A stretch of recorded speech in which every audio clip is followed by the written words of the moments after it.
በምርጫ አስቻይነት ላይ ወደ ክልሎች በመንቀሳቀስ በተደረገ የዳሰሳ ጥናት በደቡብና በቤኒሻንጉል የተንቀሳቀሰው ፓርቲዎችን ጨምሮ ከተለያዩ ባለድርሻ አካላት የተውጣጣው ቡድን የተሻለና መሬት ላይ ካለው እውነታ ጋር የተቀራረበ ሪፖርት ያቀረበ ሲሆን በአንጻሩ በአማራና ኦሮሚያ ክልሎች የተንቀሳቀሰው ቡድን 97% በላይ አስቻይ ሁኔታ አለ በሚል የተዛባና አሳሳች ሪፖርት አቅርቧል።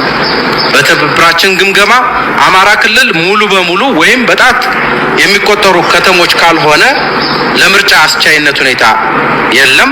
በኦሮሚያ ክልል ከፊሉ ወይም ከዋና ዋና ከተሞች ወጣ ብለው ባሉ አካባቢዎች ፍጹም አስቻይ ሁኔታ እንደሌለ እንረዳለን። ስለሆነም የሁለቱ ክልሎች የጥናት ውጤት ውድቅ ነው። ቦርዱም ህዝብም እንዳይቀበለው ጥሪያችንን እናስተላልፋለን።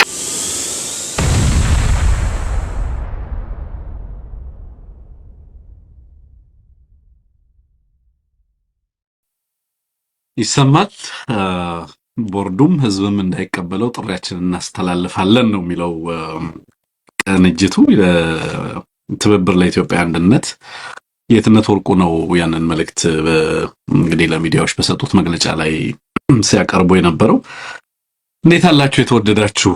አማራ ክልል ሙሉ በሙሉ ምርጫ ማድረግ የማይቻልበት ሁኔታ መኖሩን ገምግመናል ነው የሚለው። ሙሉ በሙሉ ኦሮሚያ ውስጥ ኦልሞስት በከፊል እና ይሄ እንግዲህ አሁን ብልጽግናና አጅበውት ከሚወዳደሩ ፓርቲዎች ውስጥ የተሰጠ መግለጫ ነው። መሬት ላይ ያለውን ኖመና መቀየር እንደማይቻል በግልጽ የታየበት አድርገን ልንወስደው እንችላለን። ሰላም ናቸው የተወደዳችሁ? እንዴት አላችሁ? አንድ ጥያቄ በመጠየቅ ነው ፕሮግራማችንን ዛሬ የምንጀምረው። አንድ አባባል ነበር አይደለም? ብለነው የተውነውን ነገር የሚለው ከዛ ቀሪውን ደግሞ እናንተ ሙሉበት። የመጀመሪያዎቹ ሁለት ምላሾች በዛሬ ይሄንን ፕሮግራም ስፖንሰር ባደረገ አንድ ወንድማችን $50 ሽልማት $50 ሽልማት ታገኛላችሁ። ብለነው የተውነውን ነገር ብለናል። ከዛ እናንተ ደግሞ የቀረውን ነገር ሙሉበት። ብልጽግና በእንደዛ አይነት ሁኔታ ውስጥ ነው ያለው። ብለነው የተውነውን ነገር አይነት ሁኔታ ውስጥ ተመልሶ ገብቷል። እሱን እናነሳለን። ዛሬ ቆይታ እናደርጋለን። አንሙት ቆይታን የምናደርግበት ነው። እንደተለመደው ወገኖቻችንን አግተዋቸዋል። በርካታ ንጹሃን ታግተዋል። አሊዶሮ ላይ በተለመደ መንግስታዊ እገታ ነው። በዚህ አሊዶሮ ላይ በሚታገቱና አዲስ አበባ በሚኖሩ ነዋሪዎች መካከል ያለውን ልዩነት እናብራራለን። ሜጀር ጀነራል እንዳልካቸው ለኪዳን ሰሞኑን የሰጠው በተለይ በመከላከያ ኃይሉ በኩል ያጋጠሙ ያሉ ችግሮችን ተከትሎ አነጋጋሪ ሆኗል የሱ ንግግር። እሱንም ወደ እናንተ የምናደርስ ነው የሚሆነው። ከንግግር ባሻገር በርካታ ቁም ነገሮች ያሉበት ይመስላል። እሱን እናመጣለን። ሌላው ሳዬ ወንድማችን ዛሬ አንድ ነገር አብስሮናል። ዘመቻ ናሁሰናይ ሊታወጅ ነው የሚል ነገር አድርሶናል። እኛም እንግዲህ ፋኖ አመራሮችን ለማግኘት ጠፍታችኋል፣ ምንድነው ህዝቡም እየጠየቀ ነው እንጂ ወደ ሚዲያ ምን ላይ ናችሁ? በጣም ቢዚ የሚያደርጉ ስራዎች ላይ ብትጠመዱ ነው እንጂ አሁን ያሉ ጉዳዮችን በተለይ በመረጃ ዘርፍ ያለውን በሚዲያ ያለውን ክፍተት ለምንድነው ማትሞሉት የሚል ጥያቄ አቅርበናል። እነሱም ያረጋገጡልን ነገር ብዙ ስራ ላይ እንደሆኑ ነው። በርካታ ስራዎች ላይ ነው ያሉት። የምታስቧቸውን የልባችሁን ስራ መከወናችን ላይ ነው ያለነው ብለዋልና እሱን እናደርሳለን። ግን በቅርብ ጊዜ ወደ ሚዲያም እንደሚመለሱ ነግረውናል። እሱ አንደኛው ነገር ነው። ሌላው የዚህ የትላንትና አድሬስ ያላደረግነው የዳታ ፕራይቬሲ ጉዳይ አለ። የመረጃ ሉዓላዊነትን በተመለከተ ብልጽግና ሉዓላዊነቴን አረጋግጫለሁ ሲል ነበር የነበረው። እኛ ደግሞ በአሃዝና በመረጃ አስደግፈን ብልጽግና እንዴት ሀገር እየሸጠ እንዳለ፣ እንዴት ኢትዮጵያውያንን መረጃ ጭምር እየሸጠ እንዳለ፣ የዚህን ብቻ ትውልድ ሳይሆን የመጪውንም ትውልድ ተስፋ እየሸጠ እንዳለ ለማሳየት እንሞክራለን። አጠቃላይ የዛሬው ርዕስ መርፈምኔራ የሚል ስያሜ ሰጥተነዋል። ተከበናል ነው፣ የኦህዴድ ግምገማ ነው። ይሄ ግምገማ በከፍተኛ ደረጃ ኦኤልኤ ላይ ጫና እያደረገ ነው ያለው። የሰሜን ኃይሎች ትብብር በከፍተኛ ደረጃ ስጋት ነው። ስለዚህ የተሻለው ተደርጎ በኦሮሞ ልሂቃን መካከል ያለውን የውስጥ ልዩነት መፍታት አለብን የሚል ከባድ ርብርብ እየተደረገ እንዳለ እንመለከታለን። በተለየ መንገድ ደግሞ ይህ አገዛዝ የኦሮሞም ህዝብ ጠላት ነው ብሎ የተሰለፉ ኃይሎች አሉ። ከኢትዮጵያውያን ጋር በሚደረጉ የጋራ ትብብሮች ላይ በኢትዮጵያ ውስጥ ዲሞክራሲያዊ ፍትሃዊ ስርዓት እንዲመጣ እንጂ በዘራችን ውስጥ ጭንብል ስር ተደብቆ የሌሎችን ህዝቦች የሚያጠፋ ስርዓት ስር ጋር አንተባበርም ያሉ ደፋር ኢትዮጵያውያን የኦሮሞ ልጆች አሉ። ተወሰኑ ናቸው፣ በቁጥር ብዙ አይደሉም። እነሱን ለማሸማቀቅ በርካታ ስራ እየተሰራ እንዳለ ተመልክተናል። በርካታ ኢትዮጵያ ውስጥ ያሉ የትግል ኃይሎች በነገራችን ላይ እያንዳንዳቸው የሚያደርጓቸው ትብብሮች የየራሳቸው ፈተና ያላቸው መሆናቸውን በተለይ ከሰፖርት ቤዞቻቸው የሚነሳ በሌላ በኩል ደግሞ ከአገዛዙ የሚነሱ ሁለት የጥቃት በሮች አሉ። እነሱም በተመለከተ በተለይ በትጥቅ ትግል ውስጥ የሚንቀሳቀሱ ኃይሎች የሚያጋጥሟቸውን ፈተናዎች በተመለከተ እናነሳለን። በተለይ ደግሞ ቀጠናዊ ትብብርን በተመለከተ የሚነሱ ጉዳዮች አሉ። ቀደም እንዳልኩት ብለነው የተሆነውን ነገር በሚሚለውን በሲደመር 1723093725 ላይ ነው የምትጽፉልን። በነገራችን ላይ በዋትስአፓችን ነው መልሱን የምንፈልገው። በዋትስአፓችን የሚጽፉ ሁለት ሰዎች ናቸው አሸናፊ የሚሆኑት ብያለሁ። ስለዚህ ከየትም ሀገር ሆናችሁ ብትጽፉልን በተለያየ መንገድ ሽልማታችሁ እንዲደርሳችሁ እናደርጋለን። ሲደመር 1723093725 እዛ ላይ መልእክቶቻችሁን ላኩልን። በአማራ ሰዓት በመላ ዓለም በተለያየ አማራጭ ቲክቶክን ጨምሮ ይሄ ፕሮግራም እየሄደ ነው ያለው። ላይክ እያደረጋችሁ ጀምሩ፣ ታብታብ አድርጉ። በተለያየ ቦታ ላይ በኢትዮ ሰዓት ወይም በአማራ ሰዓት የምትከታተሉን ሰዎች ሲደመር 1723093725 ላይ ሐሳብ አስተያየቶቻችሁን ከየት ሀገር ሆናችሁ እንደምትሰሙን ስለ ፕሮግራሞቻችን ያላችሁን ምልከታ፣ አስተያየት፣ ትችትም ቢሆን ኦኬ እሱንም ብትልኩልን ደስ ይለናል፣ እንሰማችኋለን ለማለት ነው። አብራችሁን ቆዩ። በርካታ ፋኖ ነክ ጉዳዮች አሉ። በበርካታ አካባቢዎች ላይ አመራሮችን ጨምሮ በርካታ አካባቢዎች ላይ እንደዚህ ውጊያዎች ሲደረጉ ውለዋል። የወታደር መክዳት ዜናዎች አሉን። ጦርነቶች በርካታ አካባቢዎች ላይ ሲካሄዱ ነበር። የንጹሃን ጭፍጨፋዎች አሉ። በአገዛዙ የተፈጸሙ እገታዎች አሉ። እነሱንም ወደ እናንተ የምናደርስ ነው የሚሆነው። በርከት ያለ ስለሆነ ቶሎ እንሄድበታለን። አንሙትን በቀጥታ ወደ ፕሮግራሙ ጋብዛለሁ። እንኳን ደህና መጣችሁ በሉት አንሙትን። እናንተም መልካም ቆይታ ይሆንላችሁ የተወደዳችሁ።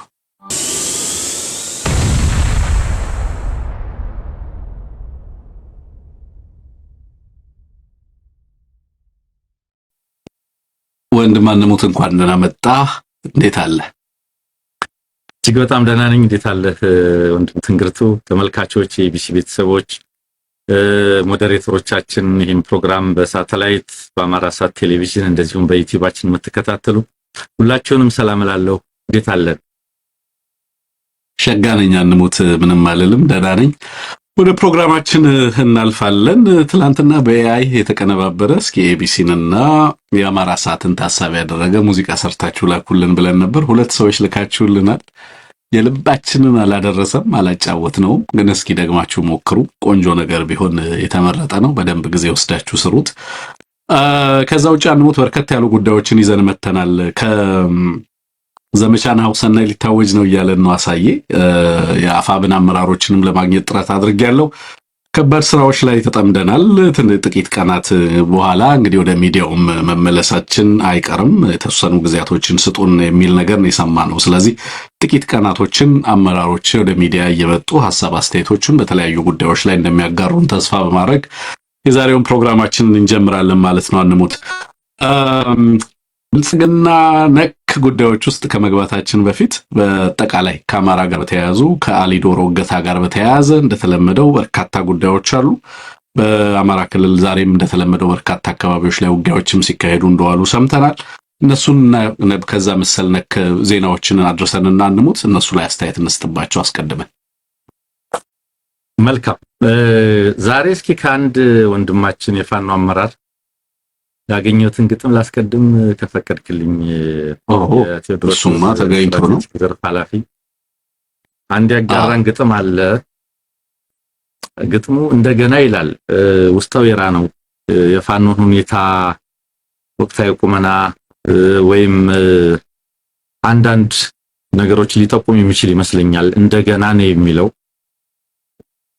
ከራስ በላይ ወገን ከራስ በላይ ሀገር ብለን ጠብ እርግፍ አድርገን የተውነውን ህይወት የተመኘለታ በህልም ወይ በቅዠት ያኔ ነው የሞት ነው ከህዝብ ከወገን ልብ ቆም ብለን እንገምግም እንደገና ብሎ ህሊናችን ያስብ ግላዊነት ይሙት አማራነት ያብብ ሲል ነው ወንድማችን ትናንትና ግንቦት 10 መልእክቱን ያደረሰን። እንግዲህ ብዙ ትርጉም ያለው ይመስለኛል። ከራስ በላይ ወገን ከራስ በላይ ሀገር ብለን ጠብር ግፍ አድርገን የተውነውን ህይወት ያው ለመሞት የወጡ አይደሉ የተመኘለታ በህልም ወይ በቅዠት ያኔ ነው የሞት ነው ከህዝብ ከወገን ልብ ቆም ብለን እንገምግም እንደገና ብሎ ህሊናችን ያስብ ግላዊነት ይሙት አማራነት ያብብ ነው የሚለው ተሰማና በጣም ገላጭ ነው። ውስጣዊ ቁመናን ለማየት በተለይ ደግሞ የወጣህበትን ዓላማ ላይ ለመቆም የተውከውን ነገር መልሰህ መመኘት እንደማይገባ ይልቁንም ለህዝብ ራስን አሳልፎ በመስጠት ረገድ የታጋዩን ቁም ነገር የሚጠቁም ግጥም ስለመሰለኝ ነው በሱ ያስቀደምኩት። እንዳልከው በጣም በርካታ የፋኖ ነክ መረጃዎች አሉ። አሊዶሮ እንግዲህ ባለፈው ብለናል እኔ እናንተ አሊዶሮ ምናልባት ሆሊውድ ካልሆነ ወይም ምን አይነት ፊልም እንደሚሰራበት አላውቅም። መንግስት ባለበት ሀገር ለ7 ለ8 ዓመታት የማያቋርጥ እገታ የሚካሄድበት አሊዶሮ ዛሬም ንጹሃን ሰለባ የሚሆኑበት መንግስት ባለበት ፕሬሚሱ ሮንግ ስለሆነ ነው ቢኖርማ ለዚህ ሁሉ ባለቃዝባችን ማለት ነው።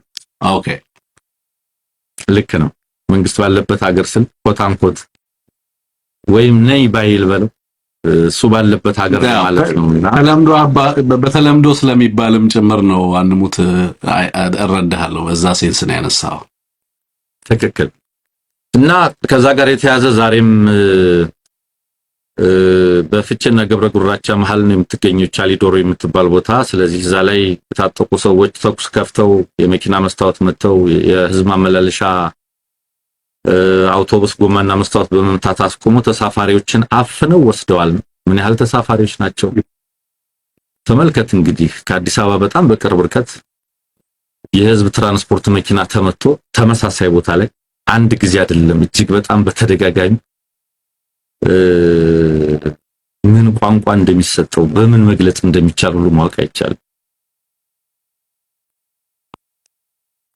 አስተዳዳሪ አለው ፍቼም ገብረ ጉራቻም ሰሜን ሸዋም ሰላሌም የመንግስት መዋቅር የሚባል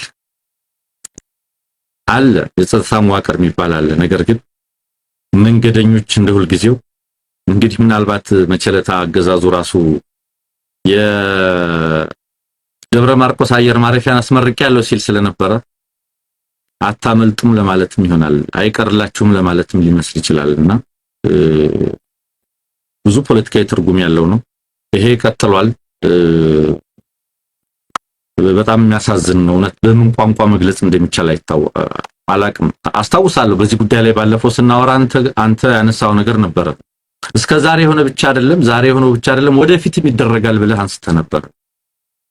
እንዳልከው ዛሬም ተደረገ። አሁን ዛሬ የመጨረሻው ነው ማለት አንችልም። ከዚህ በኋላም ይደረጋል። ለስንተኛ ጊዜ እየተደረገ እንደሆነ መገመትም ከባድ ነው እና ያሳዝናል፣ ያሳፍራል። ይህን ሁሉ የሚመለከቱ ይህን ሁሉ የሚያዩ የዚህ አገዛዝ አፋሻ ጉንባሾች ምን ይሆን የሚሉት? የክልል ጸጥታ መዋቅር አለ እንግዲህ መንግስት ነው ብለው ስለሚያስቡ ያውም ኢትዮጵያን ወደ ብልጽግና እየወሰደ ያለ ያውም ኢትዮጵያን ወደ ምንድነው የሚሉት ኢትዮጵያን ወደ ተምሳሌት ሀገር ነው የሚሉት። የነሱ ተምሳሌት ሀገር የነሱ የብልጽግና ጉዞ ይህን እንደሚመስል እንዴት እንደማይታያቸው እንዴት እንደማይገምቱት ለመረዳት ይከብዳል። ከ8 ዓመት የስልጣን ጊዜ በኋላ 8 ዓመት ሙሉ የገታ ዓመት ነው። በነገራችን ያለማቋረጥ ነው። በየወሩ ቢያንስ 3 አውቶቡስ አማራ ያግታሉ። 8 ዓመት ሙሉ ያለማቋረጥ አንድ ቦታ ላይ ከጎጃም የሚመጣ አውቶቡስ it tells you everything። ደደብ ካሉ በምን አሁን እኔ አንሙት እዚህ ጋር ያበቃም። ለምሳሌ ዛሬ ሳምንት ተመሳሳይ ይሄንን ወይ የእገታ ዜና እንሰራለን ማለት ምን ማለት ነው? እገታ ፕሬዲክተብል ከሆነ አጋቹም ያገተው መኪና የሚታወቅ ከሆነ የሚታገተው ማህበረሰብ የሚታወቅ ከሆነ ግልጽ አይደለም ወይ ይሄ ለኔ ማለት በቃ ከመጣችሁ እናግታችኋለን ወደ አዲስ አበባ አታልፉም ነው አይደለ? ስለዚህ ሌላ ነገር የለውም እኮ በቃ እርግፍ አርገተታል ትግል ውስጥ መግባት ነው። ሌላ ነገር የለውም ማለት የሚያስቆመው አካል የለም። የሚያግት አገዛዝ ነው። የምትታገትበት ቦታ ይታወቃል። የታግተ የምትወሰድበት ቦታ ይታወቃል። አጋቾቹ የሚያቀርቡት የድርድር ገንዘብ ይታወቃል። ከዛ በኋላ ያገቷቸውን መርጠው ይገላሉ። ግማሹን ደግሞ ገንዘብ ተቀብለው ነው የሚለቁት። የገታው ገንዘብ የሚዘዋወረው በባንኮች ነው። የሚታገቱት መኪናዎች መነሻቸው ይታወቃል። የሚታገተው ህዝብ መነሻው ይታወቃል። ላለፉት 8 ዓመታት ኮንሲስተንትሊ እገታ ስንዘግብ ነው በአንድ ቦታ ላይ የኖር ነው። ይሄ ያሊዶሮ ትራጀዲ ነው አይደል? አንሙት ወለጋ ላይ ተመሳሳይ እዛው ቦታ ላይ ይሄው አገዛዝ ህዝብ ይጨርሳል። አሩሲ ላይ በተመሳሳይ ህዝብ ይጨርሳል። ሌሎች ቦታዎች ላይ ጦርነት ህዝባችን ላይ አውጇል። ግልጽ እኮ ነው ከዚህ አገዛዝ ጋር ያለን ነገር ምንም ሌላ ነገር የለውም እኮ። አሁንም ያልገባቸው አካላት እኮ ናቸው ከዚህ አገዛዝ ጋር ሚሊሻ ሆነው ህዝባችንን የሚያሳግቱት እንዴ። በምን ጉዳይ ነው ብአዴን ከነሽመልስ ጋር የሚቀያየምበት ጉዳይ ምንድን ነው? ስንት ሚሊዮን ህዝብ ሲታገት ነው? ስንት ህዝብ ሲፈነቀል? ቆይ ምንድነው ብአዴንን የሚያስቀይመው ነገር? እኔ ግራ የሚገባኝ ነገር አሁን አረጋን የሚያስቀይመው ነገር ምንድነው? አንሙት ምን ብታደርገው ነው የሚቀየመው? በአማራ ላይ ምን ቢደርስ ነው ይሄንንስ አልቀበልም የሚለው? ሬድ ላይን አላቸው ወይ እነዚህ ሰዎች? እንዴ ትንሽ እንኳን ራሳቸው ሪስፔክት ያደርጋሉ ወይ እነዚህ ሰዎች? አንሙት አፋብን በነገራችን ላይ አፋብን ህዝብን ወደ መምራት መሸጋገር አለበት ነው እኔ የምለው። ከማታገል በዘለለ ወደ መምራት ሪስፖንሲቢሊቲን አስዩም ወደ ማድረግ መሸጋገር አለበት ብዬ ነው ማምነው። በዚህ ሂደት ውስጥ በዚህ አካባቢ ላይ የሚደረግ ትራንስፖርት የህዝባችን ሰላምና ደህንነት እስኪረጋገጥ ድረስ ትራንስፖርቱን ማስቆም ያስፈልጋል። አንሙት በየወሩ 200 እና 300 ሰው እየታገተ አይ that is normal ተቀብለነው እንኑር ከተባለ ይቀጥል። ግን ይሄንን ትራንስፖርት ባስቸኳይ ወይ አስቆሙ። ህብረተሰቡን ወደ ተሟላ ትግል ሁለንተናዊ ትግል እንዲገባ ካልተደረገ ምክንያቱም ሲንቀሳቀስ ህዝቡ ይታገታል። ይኸውልህ ለህዝቡ ሰላምና ደህንነት ዋስትና የማይሰጥ አገዛዝ ለምንድነው አገዛዝ ሆኖ የሚቀጥለው? ለምንድነው ብአዴን በከተሞች ውስጥስ የሚንቀሳቀሰው? ከዚህ በኋላ አሚን ከአዲስ አበባ ጋር ያለህ ግንኙነት ኦልሞስት እየቆመ ነው ያለው። በባስ ወደ አዲስ አበባ መግባት አይቻልም ከአማራ ክልል በቃ ግልጽ ሆኗል። ይሄንን እንዳልኩ ይሄንን እገታ የዛሬ ወር መልሰን ለህዝብ እናወራዋለን። ልክ እንደ ወለጋ ወልቂት የአሃዝ ጉዳይ ነው። አንሙት ለአንዳንዶች ስታቲስቲክስ ነው፣ የቁጥር ጉዳይ። ስንት ባስታገተ ኦኬ እዛው ቦታ ነው። አዎ በቃ ቢቢሲ እና ዶቼ ቬለ ዘገበው። አዎ በቃ የኛ ህዝብ ጣፈንታ ይሄ ነው። ለዚህ እኮ ነው ከዚህ ስርዓት ጋር ለመቀጠል የምትጓጉ ሰዎች እነዚህ የሚታገቱ ወገኖቻቸው እና የነዚህ ወገኖቻቸው እገታ ምን ሆኖ ነው የሚሰማቸው? ማለት እኔ አንሙት ኢማኑኤል ካንት የሚባል የጀርመን ፈላስፋ አለ። ስለ ኦብጀክቲቭ ሪያሊቲ እና ያንን ሪያሊቲ ሰዎች የሚረዱበትን መንገድ በተመለከተ የሚያነሳው ነገር አለ። ሰዎች በተጨባጭ የሚያዩትን ሁኔታ ህዝብ ሲታገት በአውቶቡስ ሙሉ ባስ ህዝብ ሲታገት አንድ አይደለም 8 ዓመት ሙሉ ከአንድ አካባቢ የሚመጣ ባስ የአንድ አካባቢ ህዝብ አንድ ቋንቋ ተናጋሪ ህዝብ ይሄንን እንዴት አድርጎ ነው ቸው ምን አይነት ዘንድ ምን አይነት ስሜትን እንደሚፈጥር አላውቅም። ለምሳሌ በምርጫ የሚወዳደሩ አካላትም ይሁኑ የሰብአዊ መብት ተቋማትም ይሁኑ በኢትዮጵያ ውስጥ ያሉ ኤምባሲዎችም ይሁኑ ሌሎችም አንሙት። እውነቴን ነው የምልህ። አንድ ህዝብ 8 ዓመት ሙሉ ይታገታል ተመሳሳይ ቦታ ላይ በአንድ ቦታ ላይ 8 ዓመት ሙሉ ያለማቋረጥ እየሄደ የሚታገት ህዝብ በዚህ ውስጥ ምንም አይነት መፍትሄ የሚፈልግ ጉዳዩ የሚያስጨንቀው ምንም አካል አለመኖሩ አይገርምም? እንዳልኩ ብአዴን የሚባለው ስብስብ ምንም መስመር የሌለው መሆኑን፣ ምንም ጉዳይ የማያስቀይመው መሆኑን፣ ምንም ጉዳይ የማያበሳጨው መሆኑን ደጋግመን ያረጋገጥነው ጉዳይ ስለሆነ እኔ የህዝቡን ዕጣ ፈንታ ሰላምና ደህንነት የማረጋገጡ ጉዳይ አፋብን ከወጣባቸው የአማራ ህዝብ የህልውና ትግል ስንል ህልውናው ትልቁ ከሚረጋገጥባቸው መንገዶች አንዱ የህዝብን ሰላምና ደህንነት ማረጋገጥ። መንገዱ በዚህ ደረጃ ህዝብን እያገተ ህዝብን በዚህ ደረጃ የሚያሰቃይ ከሆነ ህዝቡ ትራንስፖርቱን መጠቀም እንዳይችል አድርጎ ለተወሰነ ጊዜ ህዝባዊ ትግል ወደ ማድረግ መሸጋገር ነው። ሌላ አማራጭ የለውም። ህዝቡ ራሱ እንዲጠብቀው ወደ ማድረግ መሸጋገር ነው። የለም ማንም የሚጠብቅህ አካል። በዚህ እርግጠኛ መሆን አለብህ። ለመታገት ከሆነ የምትሄደው መንገዱን ጨርቅ ያርግል ብሎ ህዝቡን አሳምኖ ከህዝቡ ጋር በተቀናጀ መንገድ ለመታገል መነሳት ነው እንጂ ነገ ላይም ይሄንኑ ጉዳይ ሪፖርት እናደርጋለን። የዛሬ ወርም እንደዚሁ ወገናችን ታገተ እያልን አቤት እንላለን። አንሙት እና የሚያስቆጭም ጉዳይ ሆኖ አታየውም። አሁን በአማራው ጥቃት ላይ በነገራችን ላይ በጣም ልቤን ይሰብረው የነበረው ከዚህ በፊት የአማራው መጠቃት ብቻ አይደለም፣ ጥቃቱ የማያስቆጭ መሆኑም ጭምር ነው። ጥቃቱ የማያበሳጭ ጭምር መሆኑ ነው። ጥቃቱ ቁጣን የማይፈጥር ጉዳይ መሆኑ ነው። አንሙት ኖርማላይዝ የተደረገ ጉዳይ መሆኑ፣ የተለመደ ነገር መሆኑ ነው። ሩቲን መሆኑ ነው። በየቀኑ በየሰዓቱ የሚፈጠር ጉዳይ የሚፈጸም ጉዳይ መሆኑ ነው። ይሄም ማንንም የማያስጨንቅ ጉዳይ መሆኑ ነው የሚያሳዝነው። ይሄ በጣም አደገኛ ነው። ባይዘወይ እኛ ራሳችን ለምደነዋል። ህዝባችን ራሱ ለምዶታል። አጋሾቹ የሉም። ስለዚህ አይተህለፍ ወደሚባልበት ደረጃ ተሸጋግረናል ማለት ነው።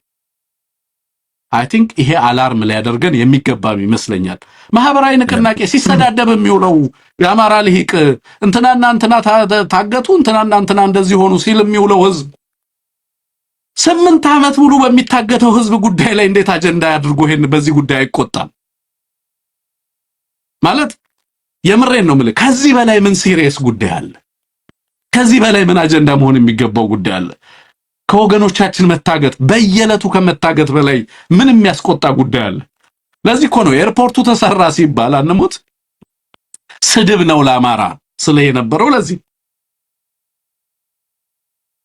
እልቂት ያወጀብህ አገዛዝ የራሱ ባለስልጣናት ለሚመላለሱበት የአውሮፕላን መንደርደሪያ ለአማራ ህዝብ አውሮፕላን ማረፊያ ሰራሁለት እያለ አማራን ሲያዋርድና ሲሰድብ ተሰማዋል።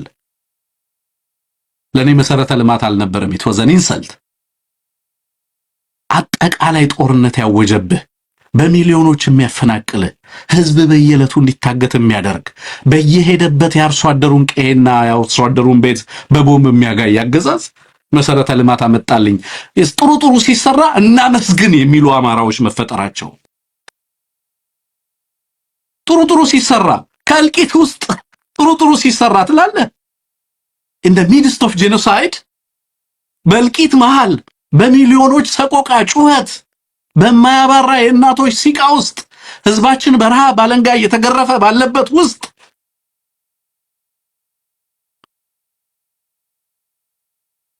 ዋው!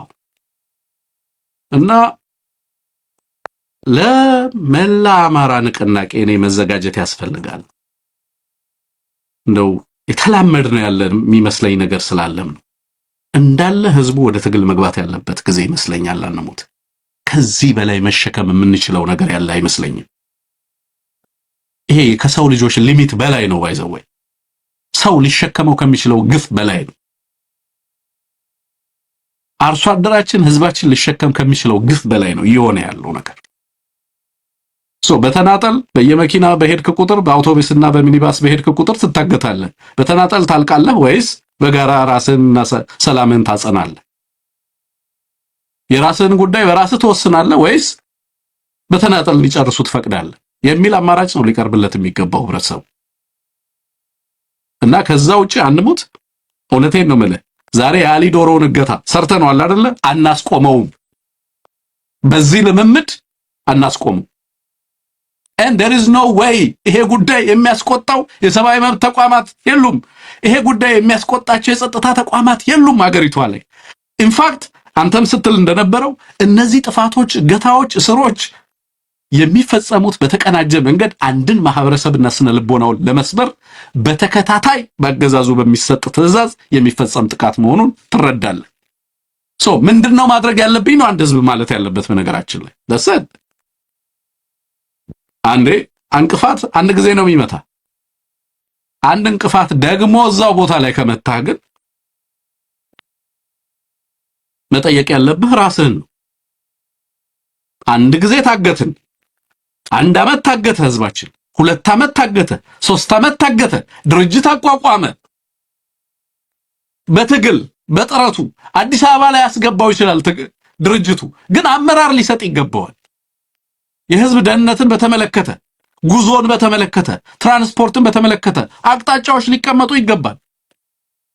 መረጃዎች እየተተነተኑ የአካባቢው ሰላምና ደህንነት እየተተነተነ በየአካባቢው አማራ በሚኖርበት አካባቢ ሁሉ የህዝብን ሰላምና ደህንነት ለማረጋገጥ የሚያስችሉ ስራዎችን ወደ መስራት መገባት አለበት። ይሄ ህዝባዊ ቁጣን ሊፈጥር፣ ህዝባዊ ንቅናቄን ሊፈጥር ይገባዋል ነው የኔ ሐሳብ። አንሙትና እኔ በጣም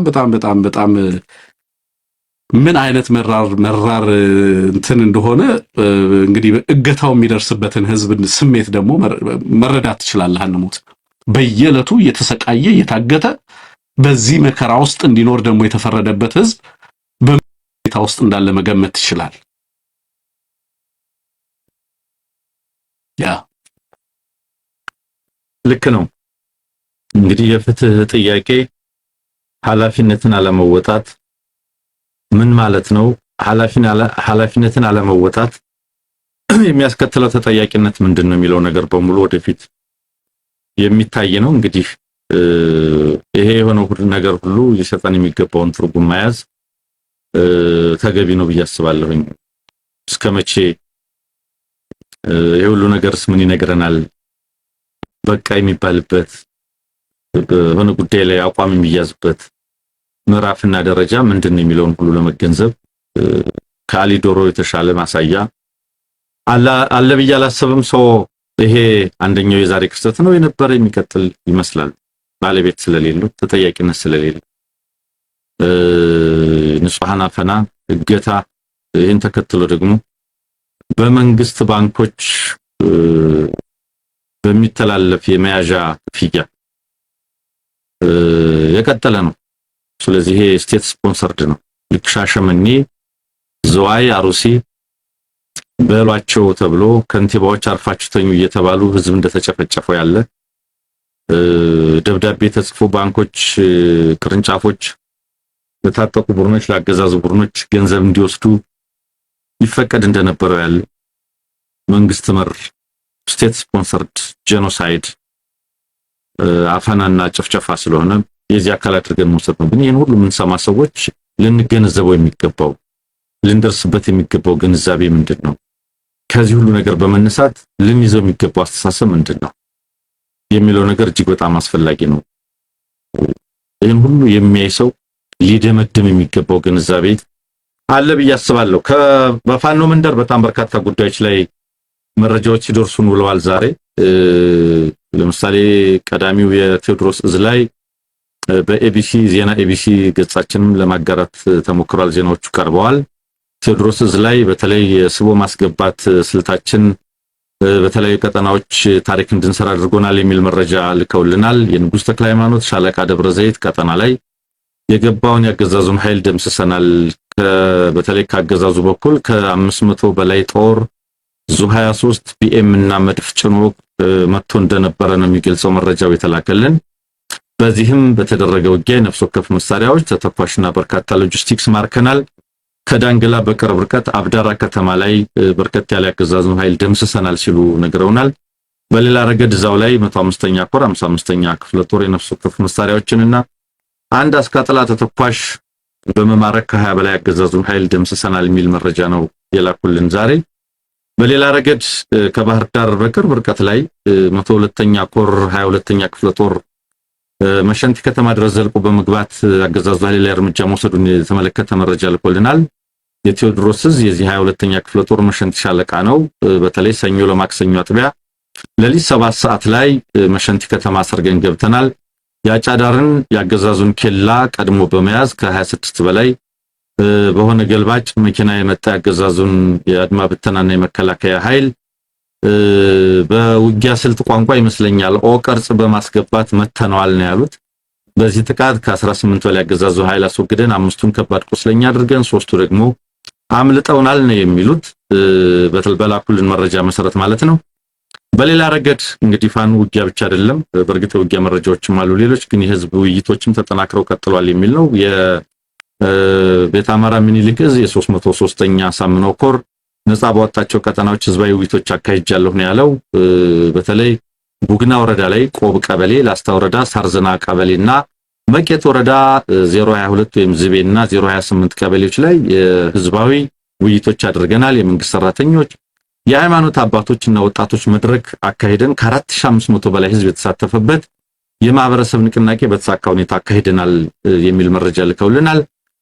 በተለይ የአማራ ህልውና ትግል መሰረቱ የመጥፋት አደጋ ነውና ይህ በሆነበት ተወያዮቹ በተለይ የአብይ አህመድ አገዛዝ ወይም ስርዓት የሚያደርገውን የምርጫ ተውኔት እንደማይደግፉትና ሊያቆም እንደሚገባ፣ ወታደራዊ የሲቪል መዋቅሩ ለህብረተሰቡ የሚሰጠውን አገልግሎት አሰጣጥ ፈጣንና ቀልጣፋ እንዲሆን፣ የግድያና ደም መመለስን የመሰሉ ጉዳዮች የሚታዩባቸው አካባቢዎች ላይ ቋሚ መፍትሄና አማራጭ መፈለግ ተገቢ እንደሆነ ተወያዮቹ አስተያየት መስጠታቸውን የተላከልን መረጃ ያመለክታል። በተመሳሳይ አፋብን ወሎ ቤተ አማራ ሚኒሊክ እዝ 106ኛ ኮር የ22ኛ ክፍለ ጦር በዋድላና መቄት ወረዳዎች ላይ ድል አድርጌያለሁ የሚል መረጃ ልኮልናል።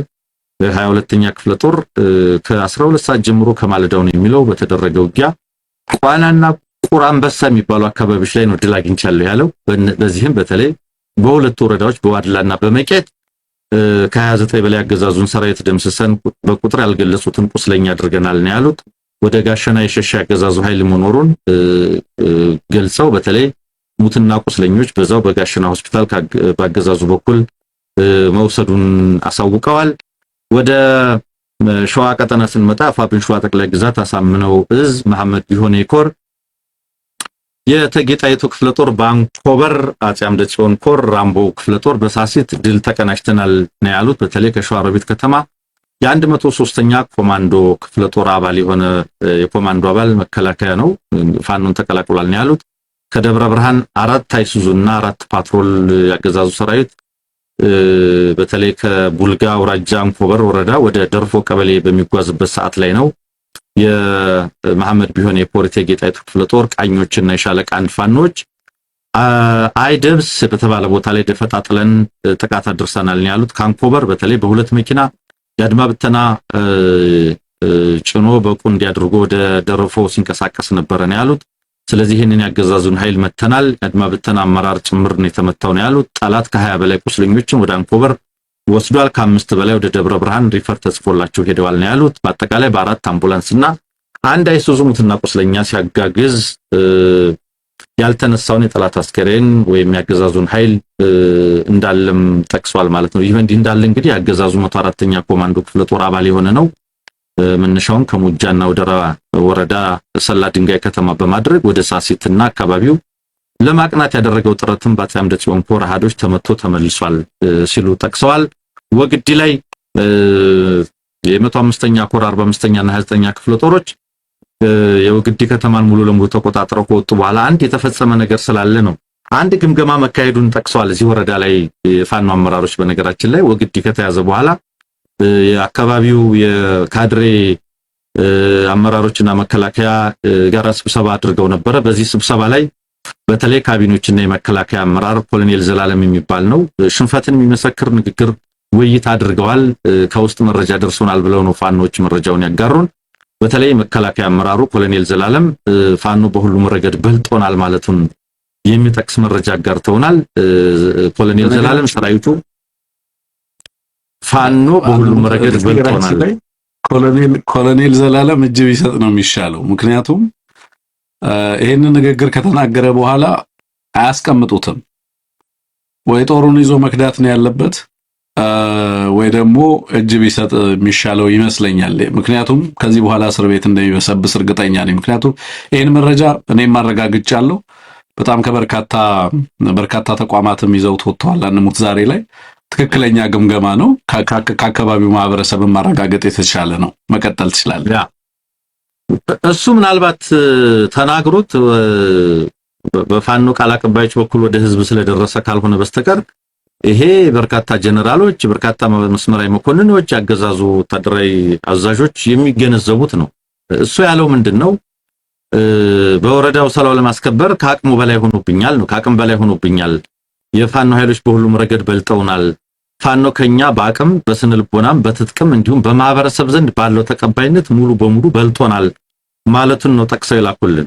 ደጀን ይሆናሉ ብለን ያምንባቸው ሚሊሻ፣ ፖሊስና ካድሬዎች እኛ ስንታፈንና ስንጠቃ መረጃ ከመስጠትና ከማገዝ ይልቅ ዝምታን መርጠዋል። ህዝቡም ቢሆን በቀጥታ ከፋኖ ጎን ቆሞ ሲተኩስብን ነበር። በዚህ ሁኔታ ቀጣይ ፋኖ ሌላ ኦፕሬሽን ወይም ወታደራዊ ጥቃት ከከፈተ አንድም የመከላከያ ሰራዊት አባል በህይወት አይወጣም። ስለዚህ የመጨረሻው አማራጫችን ወረዳውን ለቀን መውጣት ነው ማለቱን ነው ከእዙ የደረሰን መረጃ የሚያሳየው። ስለዚህ በመከላከያ አመራሩ ንግግር ክፉኛ ተደናግጠዋል የወረዳዎቹ አመራሮች። አይደኑ ለምን እንደሚደናገጡ፣ ምክንያቱም ከዚህ ቀደም በተለያየ አካባቢ በብዙ መንገድ የሚያውቁት ነው። ስለዚህ ያቀረቡለት ጥሪ ምንድነው? ከእንግዲህ በመሬት ላይ ባለው ኃይል መከላከል እንደማይቻል በመረዳት እባክህን እዚህ ወረዳ ላይ ድሮን ድጋፍ ይመደብልን፣ ያለንን ኃይል ሁሉ ተጠቅመን እስከ መጪው ምርጫ ድረስ የምንችለውን እንሞክር ብለው መማጸናቸውን የተመለከተ መረጃ አጋርተውናል። ከሞላ ጎደል ከግምገማ መረጃ፣ ከህዝብ ውይይት፣ ከአውደ ውጊያ መረጃዎች ጋር የተያዙት ፋኖን የተመለከቱት መረጃዎች እነዚህ ናቸው። ወንድማል ያ በሁለት ነገር በነገራችን ላይ ወታደሮቹ ወይንም ወታደራዊ አመራሮቹ እንደዚህ አይነት ነገር መናገር ሲጀምሩ ሁለት ነገሮችን መረዳት እንችላለን። በአንድ በኩል በእርግጥም የመሬት ላይ ለውጥ መምጣቱን የኃይል ሚዛን መዛባት መፈጠሩን በትክክል የሚያረጋግጥ ነው። አንደኛው የሚሰጥህ ቁልፍ ነገር እሱ ነው። ሁለተኛው በእነሱ በኩል ያለው የኮመንድ ሰንሰለት እየላላ መምጣቱንና ወታደሮቹ ከዚህ በኋላ የሚፈሩት አካል የሌለ መሆኑን ወደ እንደዛ አይነት ግንዛቤ እየተመጣ እንዳለ ማሳያ ነው። አንሙት በሁለት ምክንያቶች እንደዚህ አይነት ነገሮችን ሰዎች መናገር ይጀምራሉ። የጦርነት አውደ ግንባር ውጤቶችን መቀየር የማትችልበት ደረጃ ላይ ይሄንን ከመናገር ወደ ኋላ አትልም ባይዘወይ። ከዛ የሚመጣውን ነገር ደግሞ ትቀበላለህ። የሚመጣው ቅጣት ሲሆን እስር ወይንም ዛቻ ወይንም ማስፈራሪያ ሲሆን የራስህን ውሳኔና ምክንያት ወስደ ከዛ በኋላ ወደ ሌሎች ኃይሎች ለመቀላቀል እድል የሚፈጥርልህ ይመስለኛል። ቀጠናው ላይ የምንመለከታቸው ነገሮች በነገራችን ላይ በጣም በርካታ ለውጦችን ሊያመጡ እንደሚችሉ መገመት እችላለሁ። አርኤስኤፍ ውስጥ በቅርብ ጊዜ ስነግራችሁ ነበር። በርካታ የአርኤስኤፍ ቁልፍ ጀነራሎች ይከዳሉ ምናምን እያል ነበር አይደለም ስናነሳ የነበረው። አሉ የሚባሉ ፊልድ ኮማንደሮቹ አሁን አብዛኞቹ እየከዱ ነው ያሉት። እንደውም አሁን በዚህ በምስራቅ በኩል ያሉትን አንዳንዶቹ የሚከዱበት ሁኔታ እንደሚኖር ነው በቅርብ ቀናቶች ውስጥ ታሳቢ ተደርጎ እየተነገረ ያለው። በዚህ ጋርም የአብይ አህመድ ጀነራሎች፣ ኮሎኔሎች፣ መስመራዊ መኮንኖች በተለያየ ቦታ ላይ ያሉ ከፍተኛ አመራር የሚባሉት የወታደራዊ አመራሮቹ እንደዚህ አይነት ነገር በድፍረት መናገር ከጀመሩ ውስጥ ተቋሙ ሙሉ ለሙሉ ምንም ውጤት መቀየር የማይችልበት ደረጃ ላይ እየተደረሰ እንደመጣ ግልጽ ማሳያዎች ናቸው እያስባለሁ። ኤኒዌይ ከዚህ ጋር ተያይዞ አብረን አንድ ላይ እንድናነሳ የምፈልገው የጀነራል እንዳልካቸው ወልደኪዳንን ንግግር ነው። የዚህ የመከላከያ መረጃና ኮሚኒኬሽን ኃላፊ ነው እንዳልካቸው ወልደኪዳን። ሰሞኑን መከላከያ ውስጥ አጋጥሞ የነበረውን ሁኔታ በተመለከተ አንሙት ያነሳቸው ነገሮች አሉ። በሱ ብንጀምር ደስ ይለኛል። የመረጃ ፕሮግራሞቻችንን ማለቴ ነው። እና ያነሳቸው ነገሮች እንደው ዝም ብሎ በዋዛ ወጥተው ሰሞኑን መልእክት ሲያስተላልፉ ሰልፍ ሲያደርጉ የነበሩ በናዝሬት በደብረ ብርሃን በደብረ ዘይት ሲሰለፉ የነበሩ ልጆችን ብቻ ታሳቢ ያደረገ እንዳልሆነ ግልጽ ነው። ስለዚህ ንግግሮቹ ከዛም በዘለል በጣም በርካታ ነገር ይነግሩናል የሚል እምነት አለኝ። በእኔ እምነት ለእኔ ያገዛዙን የሪፖርት ሰነድ እና የዳሳ ግምገማ ማንበብ አይጠበቅብኝም። ኦፍኮርስ ኦብጀክቲቭ የሆነ ግምገማም እንደማያደርግ ስናነሳ ነበር በተደጋጋሚ። ግን የዚህ ሰውዬ ንግግር ብዙ ነገር ማለት ነው። እስኪ እንስማው። 460/2012 ይላል። ይሄ በዚህ የፌድሪ መከላከያ ሰራዊት አስተዳደር ደንብ መሰረት ቁጥር 460/2012 ይላል። ይሄ በዚህ ደንብ መሰረት ማንኛውም ሰራዊት ሰላማዊ ሰልፍ መውጣት አይችልም። በሰራዊት ወይም በተቃውሞ ስም ሚዲያ ላይ ወጥተህ ስለ መብት ስለ ሰልፍ መናገር አትችልም ይላል። ከዚህ ውጪም አሁን በአክቲቭ ላይ ያለ አሁን እየሰራ ያለ ሰራዊትም ይሁን ከሰራዊቱ የተገለለ በሰላማዊ ሰልፍ ተሳትፎ የአካባቢውንም መስተዳደር ይሁን ተቋሙንም ይሁን መንግስትን የሚቃወምበት ምንም ነገር የለም። ይሄ ደንቡ ይከለክላል። ጥያቄ እንኳን ቢኖረው በግል የሚጠይቀውን ሊጠይቅ ይችላል። በመፈክሩ አይታችኋቸው ከሆነ መፈክሩ የአካባቢውን መስተዳድር ላይ ያነጣጠረ ነው። መፈክሩ ኢቭን ከዛም አልፎ በሰራዊቱ ከወጡ በኋላ የተጎዱ መሆናቸውን የተከለከሉ መሆናቸውን መብታቸው የተነፈገ መሆኑን አገር ይወቅልን በሚል የሚያሰሙት መፈክር አለ። አገር ይወቅልን በሚል የሚያሰሙት መፈክር አለ። እየተቃወሙ ነው። ይሄ ደግሞ በእኛ ላይ የሚሆነው ነገር ሀገር ይስማ፣ ሀገሪቷ። ሌላው መፈክር ደግሞ እንደዚሁ መንግስትን መጥቶ ያነጋግረን እስከ ማለት የደረሰ መፈክር ነው እያደረጉ ያሉት። ይሄ ደግሞ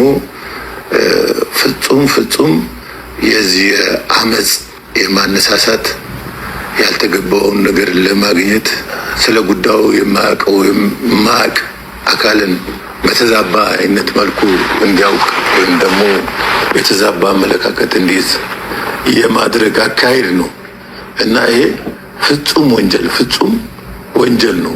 የሰራዊታችንን የደንብ ልብስ ለብሰው ሰራዊታችን ከተገነባበት ባህል እና ልማድ እንዲሁም የአሰራር እንቅስቃሴዎች ውጪ የሰራዊቱን የደንብ ልብስ ለብሰው የተለያዩ እንቅስቃሴዎችን የሚያደርጉ አካላት አሁን ብቅ እያሉና እየበዙ ያለበት ሁኔታ ነው እያስተዋልን ያለ ነው እና ምናልባት ይህ ነገር የራሱ ገፊ ምክንያት ይኖረው ይሆን?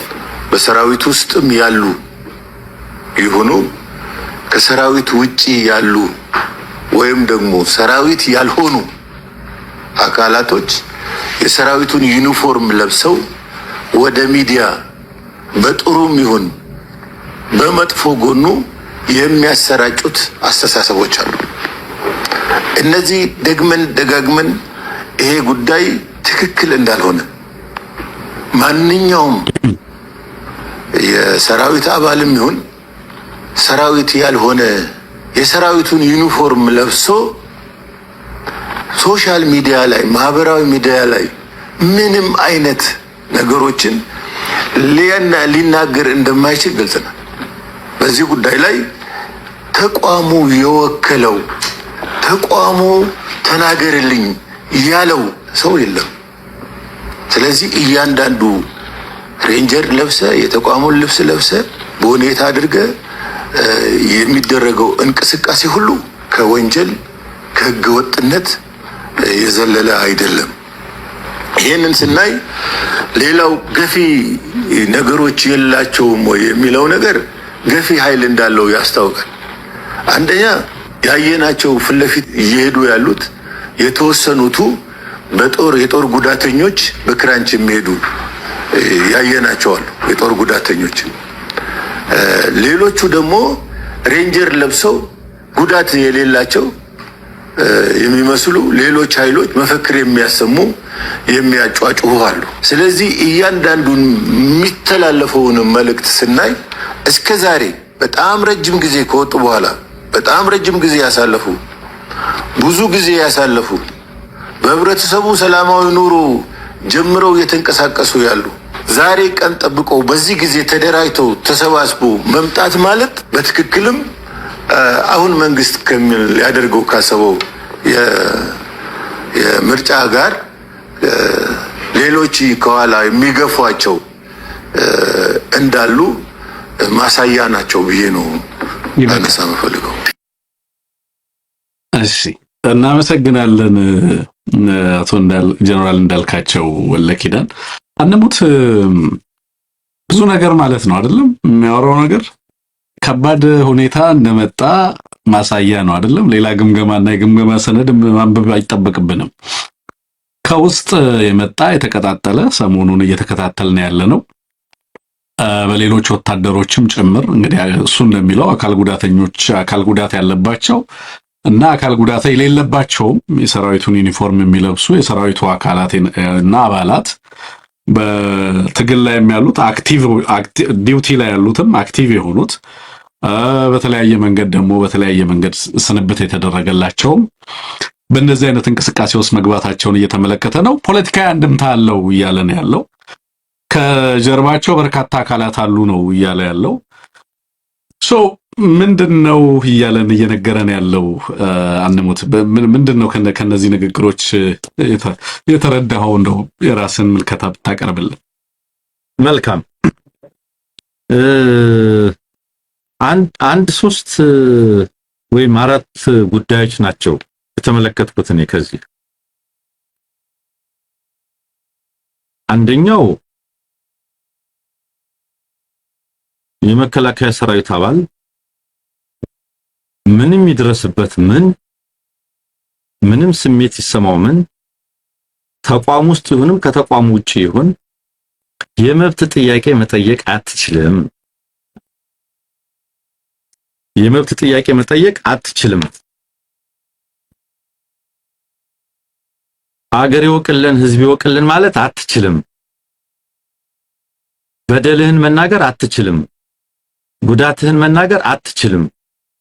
አካል ጉዳተኛም ብትሆን ቃል ተገብቶልህ የታጠፈ ቃልም ቢኖር ይሄን እናደርጋለን እንዲህ እናደርግልሃለን ተብለህም ቢሆን ጉዳትህን፣ መበደልህን፣ መከዳትህን ምንም ይሁን ምንም የመብት ጥያቄ ማንሳት አትችልም ነው። ይሄን ማንሳት አይችሉም የሚል መልእክትን የተመለከተ። በነገር ላይ የዚህ ጭንቀት ምንጭ እነዚህ በሱ ቋንቋ የጦር ጉዳተኞች አላቸው በማያቋርጠው ያገዛዙ ጦርነቶች ውስጥ ጉዳት የደረሰባቸው ወጣቶች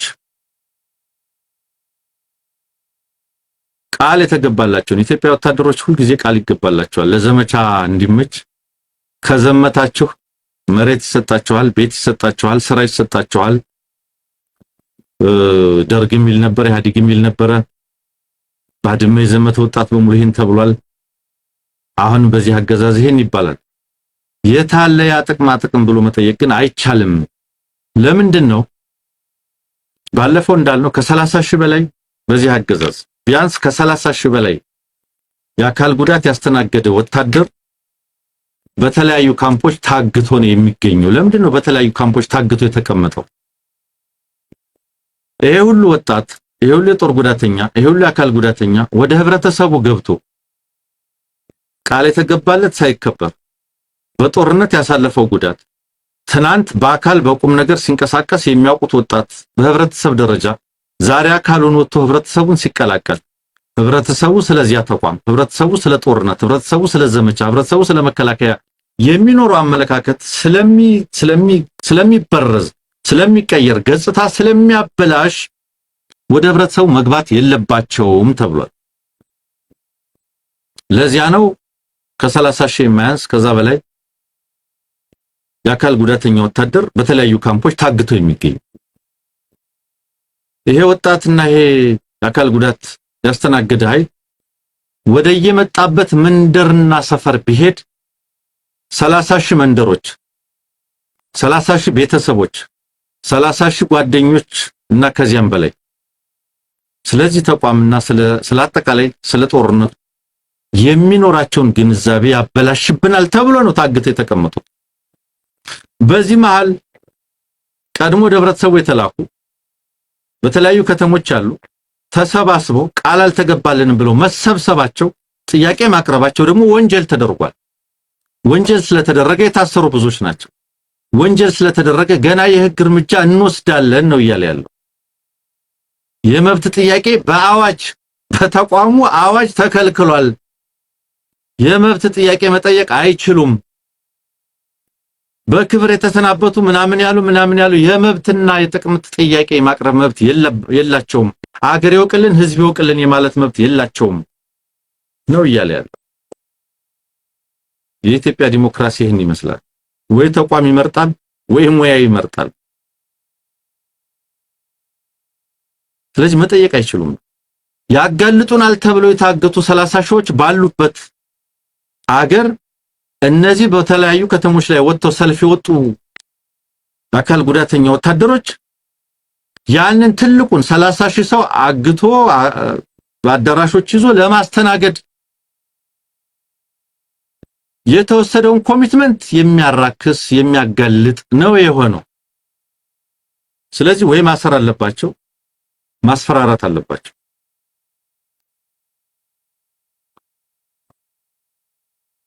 የአካል ጉዳት እኮ ካሳ አለው። ቃል ከገባ ቃልን መጠበቅ ተገቢ ነው። ለኢትዮጵያ ወጣት የተላለፈው መልእክት ምንድነው? ይሄ አገዛዝ ወደ ጦር ሜዳ ሲያዘምታችሁ ቃል ቢገባ እንኳን ቃሉን አይጠብቅም የሚል መልእክት ስለተላለፈ ለዚህ አገዛዝ ዘመቻዎች ስትሉ አካላችሁን ብታጡም ክብር አይሰጠውም የሚል መልእክት ስለተላለፈ አካል ጉዳተኝነት በዚህ አገዛዝ ወታደራዊና የጸጥታ ተቋም ውስጥ ስፍራ እንደሌለው መልእክት ስለተላለፈ ያጋልጡናል፣ ገጽታ ያበላሻሉ የሚለውን ግንዛቤ በተግባር ያሳየ ስለሆነ ነው ይሄ ሁሉ ዛቻና ማስፈራሪያ። ስለዚህ ሰልፍ መውጣት አይቻልም፣ መብት መጠየቅ አይቻልም። ሁለተኛ የደንብ ልብስን በተመለከተ ነው። የደንብ ልብስ እንዳውም ቅድም ያልኩት ላይ የተዛባ አመለካከት መፍጠር አለ። አየው ገጽታ ያበላሻሉ ያለ ይሄንን አካሉ የጎደለ ሰው ቃል ተገብቶለት የተገባለት ቃል ያልተከበረለት አካል ቃል የተገባልኝ ያልተከበረም እንደ ሀገር እንደ ተቋም ለተሰጠኝ ተልእኮ ተሰልፌ አካሌን በጣም ክብር አጥቻለሁ ማለት የተዛባ አመለካከት መፍጠር ነው ተብሎ ይገመገማል ማለት ነው። ተግባሩ ክልከላው አይደለም መደበቁ ነው። የተዛባውን አመለካከት የሚደብቀው መደበቁ ነው። 30 ሺህ ወታደሮችን ቁስለኛ ወታደሮችን በየካምፑ ማገት ነው የተዛባ አመለካከት እንዳይኖር የሚያደርገው። በዚህ ማላፈንግጦ የወጣ ያለን የተዛባ አመለካከት ሊፈጥርብን ስለሚችል ስለተቋሙና ስለአሰራራችን ተሳስተዋል፣ ወንጀለኞች ናቸው ነው እያለን ያለው። የደንብ ልብስ አይደለም ይሄ የደንብ ልብስ ምን ያህል ይከበራል? ማን ነው የሚያከብረው? እንዴት ነው የሚከበረው?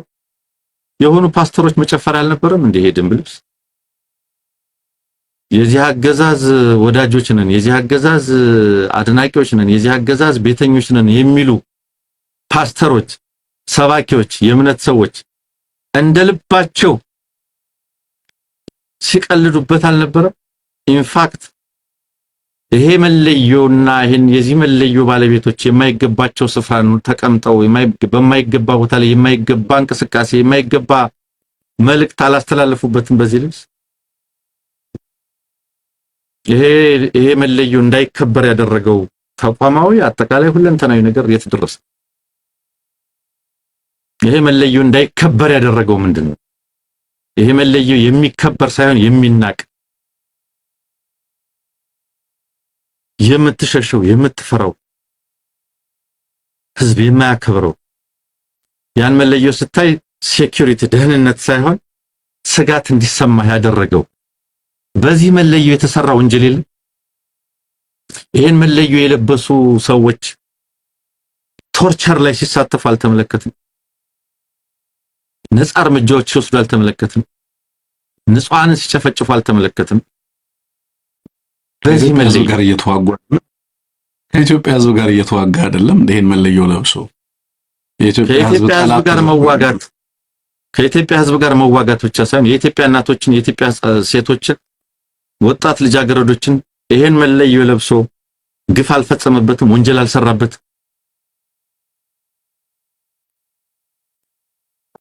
በዚህ መለዮ ያልተሰራ ግፍ ምንድነው ከዚህ መለዮ ጀርባ የተሰሩ ስንት ግፎች ናቸው የታዩት ባለፉት 5-6 አመታት ይሄ መለዮ እንዴት ሊከበር ይችላል ይሄን መለዮ ለብሶ የተገኘ የደም ውጤት እኮ ነው በክብር የተሰናበተ ቆስሎ የተሰናበተ ምናምን ያለ ይሄን መለዮ ቢለብስ ይሄን መለዮ ለብሶ ለአገሩ አከፍ ይያለው ብሎ ስለሚያስብ ነው ስለሚያስብ ዩኒፎርምን በተመለከተ ኦፍ ኮርስ ለምሳሌ አሁን በዚህ ሀገር አንድ ተሰናባች ወታደር ከተሰናበተ በኋላ በፖለቲካዊ በሌሎችም ማህበራዊ እንቅስቃሴዎች ሰላማዊ ሰልፎችን ማስተባበር መምራት ምናምን ሙሉ መብቱ የተጠበቀ ነው ፈርስት አሜንድመንት ይፈቅድለታል እዚህ ሀገር ማድረግ የማይችለው ነገር ምንድነው የወታደራዊ ተቋም ልብስ ለብሶ ወታደራዊ ተቋም የዛ ተቋም አካል መሆኑን ሪፈር ማድረግ አይችልም እንጂ ከዛ ውጪ የትኛውንም ማህበራዊ ጉዳይ ፖለቲካዊ ጉዳይ የማስተባበር የመምራት መብቶች የተጠበቁለት ነው ተሰናባይ ሰራዊት ማለት ግን ደግሞ ማይፈቀደው ነገር ምናል ብቸኛው ማይፈቀደው ነገር ዩኒፎርሙን መልበስ ነው ግን አንተ እንዳልከው ኢትዮጵያ ውስጥ ያለው ሰራዊት አንደኛ ማንን ነው እያገለገለ ያለው ከማን ጋር ነው እየቆመ ያለው ያነሳቸው ጥያቄዎች ምንድናቸው በተጨባጭ የሚለውን ነገር ስትመለከት ያነሳቸው ጥያቄዎች እንኳን ደግሞ ሌሎች ፖለቲካዊ ጉዳዮችን አይደለም ሀገሪቱ ውስጥ ያነሳው ስለ አካል ጉዳቱ እኮ ነው የተናገረው ስለ ኑሮ ሁኔታ ስለ ተጥያለው እኮ ነው ያላቸው ያለው አይደል ያነሳቸውንም ነገሮች ስትመለከታቸውና ጥያቄዎቹንና የጥያቄዎቹን ኮር ሐሳቦች እንኳን ስትመለከታቸው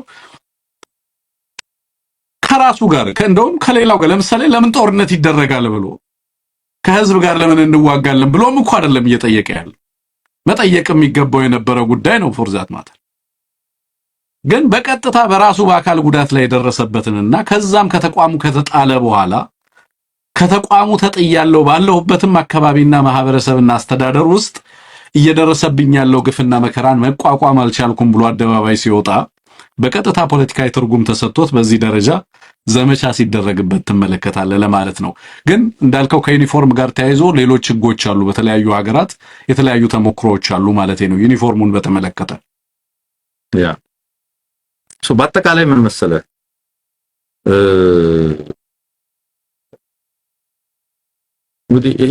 ይሄ ተቋም ከላካያ በለው ሌሎች የጸጥታ ተቋማት በውስጣቸው ያለው ችግር በስምሪት ተልኳቸው ከህዝብ ጋር የመዋጋት ተልኮ ነው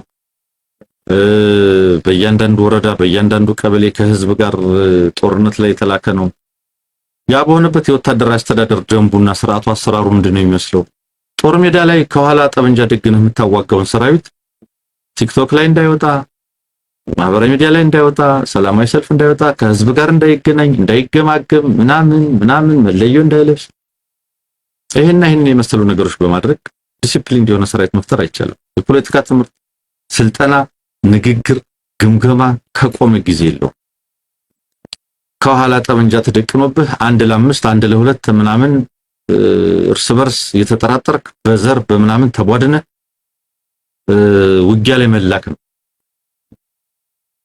ስለዚህ ሊከዳየ ነው የተባለ ይረሸናል ገሊን ተደግፋል የተባለ ይታሰራል በጣም በርካታ ጉዳዮች የሚያልፍ ተቋም ነው ከዚህ አኳያ እንደዚህ አይነት ጥቃቅን ነገሮችን አለባበስ ስልክ አጠቃቀም የማህበራዊ ሚዲያ አጠቃቀም የምናምን የሚሉ የቅንጦት ናቸው ህዝብ እየጨፈጨፈ ያለ ሰራዊት ህዝብ መጨፍጨፍ የለብህም ንጹሃን መጨፍጨፍ የለብህም ሴቶችን እናቶችን መድፈር የለብህም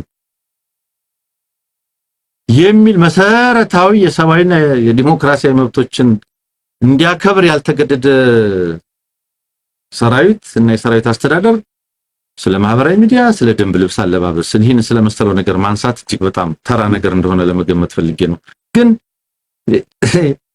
ያፈና ጥጉን ግን ይጠቁማል ለምሳሌ ሌላኛው ነጥብ ይሄ ሰው የሚያነሳው ምንድነው የላካቸው አካል አለ ሊጠቀምባቸው የሞከረ ያለ አካል አለ ከምርጫው ጋር ተያይዞ ግፊት ያደረገባቸው ያለ አካል አለ ይላል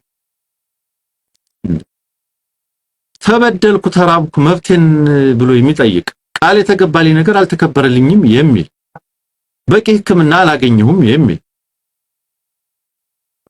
ኦኬ ለዚህ ሀገር ብዬ ዋጋ ከፍያለሁ የሚል ኢንፋክት ሰልፍ ሲወጡ ከየትኛው የፖለቲካ ዓላማ ጋር አተያይዙብን መብታችንን የተነገረን ነው ምን ጠይቀው ብለው ሁሉ እየጠየቁ ምርጫውን ለማደናቀፍ የሚፈልጉ አካላት ልከዋቸው ነው እየተባለ ነው እየቀረበ ያለው።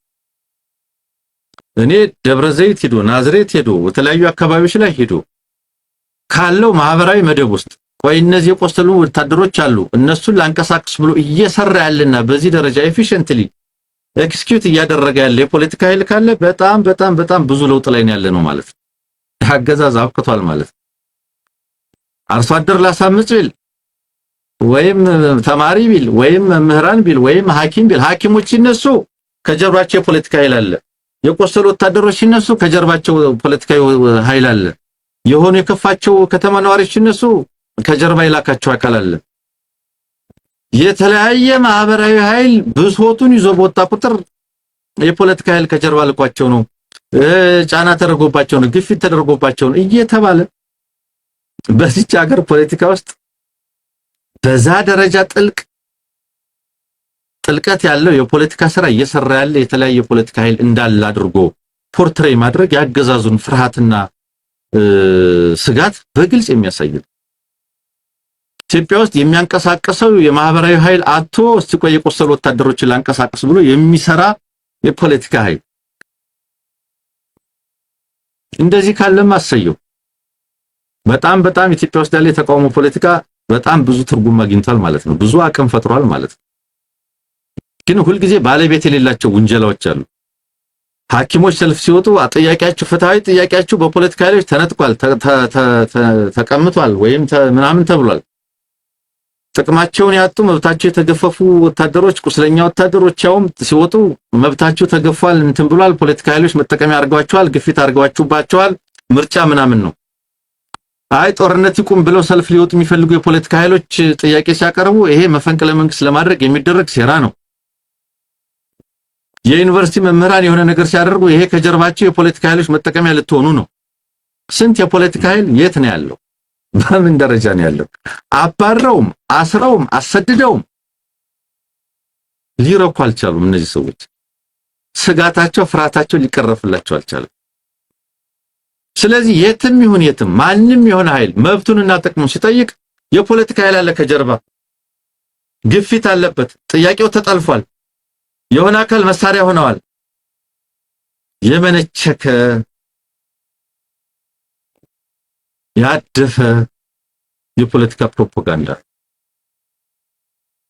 ምን ቸክ ያለ ሽፋን ለመፈለግ ሲባል ሁሉ ጊዜ የሚደረግ ላለፉት 20 ዓመታት 30 ዓመታት ሊሻገር ያልቻለ የመወንጀያ ስልት ነው።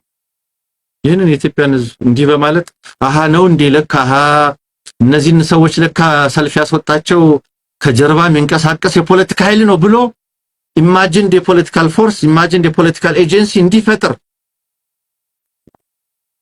በዚህ ደረጃ የህብረተሰብን ኢንተለጀንስ ኢንሰልት ማድረግም ተገቢ አይመስልም። እንዲህ በማድረግ እዛ ደረጃ አንደኛ እዛ ደረጃ የደረሰ ትግል የለም። አንደኛ እዛ የደረሰ የትግል የፖለቲካ ትግል የለም። እዛ የደረሰ ይሄንን የማስተባበር ይሄንን መስራት እንዲህ ማድረግ ትግሉ እዛ ደረጃ ካልደረሰ ይሄን አገዛዝ የሚያሰጋው ነገር ታዲያ ምን አለ ታዲያ? እዛ ደረጃ ላይ ካልደረሰ ዝም ብሎ አንተ ራንደምሊ የተፈጠረ በአካል ጉዳተኛ የሰራዊት አባላት ራንደምሊ በራሱ ሰዓት የተነሳ የሚያንቀሳቅሰው የተደራጀ ኃይል የሌለው ዝም ብሎ በራሱ ሰዓት የመጣ ማህበራዊ ቅራኔ ወይንም ደግሞ በራሳቸው ኑሮና የኑሮ ጫናው ያመጣባቸው ቅራኔ ይዟቸው ወጥቶ ነው ወደ ውጪ እንጂ ከጀርባው ምንም አይነት ፖለቲካዊ ፍላጎቶች ሊኖሩት አይችሉም ነው እያልክ ያለው። ኢትዮጵያ ውስጥ ያለውን የፖለቲካ አድቮኬሲ እኮ የምናውቀው ነው። የትኛው የፖለቲካ ኤጀንሲ ነው እንዲህ አይነት ነገሮችን ኤክስፕሎይት ለማድረግ የሚንቀሳቀሰው? በአደባባይ ነው ኤክስፕሎይት የሚደረገው እንዲህ አይነት ነገር። ዴፊኒትሊ የምነግርህ ነገር ካለን ልምድ ኢትዮጵያ ውስጥ ያለው ፖለቲካ ኃይሎች በውጭ ሀገር ያሉ በአገር ውስጥ ያሉ ማህበራዊ ቅራኔን ማህበራዊ እምቢተኝነትን ለማነሳሳት ለመምራት የሚችል ኤጀንሲ የለም። እንዲህ አይነት ኤጀንሲ ቢኖር ኬንያውያን ትናንት ከትናንት ወዲያ ያሳዩትን አይነት ከረጅ ኢትዮጵያ ውስጥ ለማድረግ ይቻል ነበር።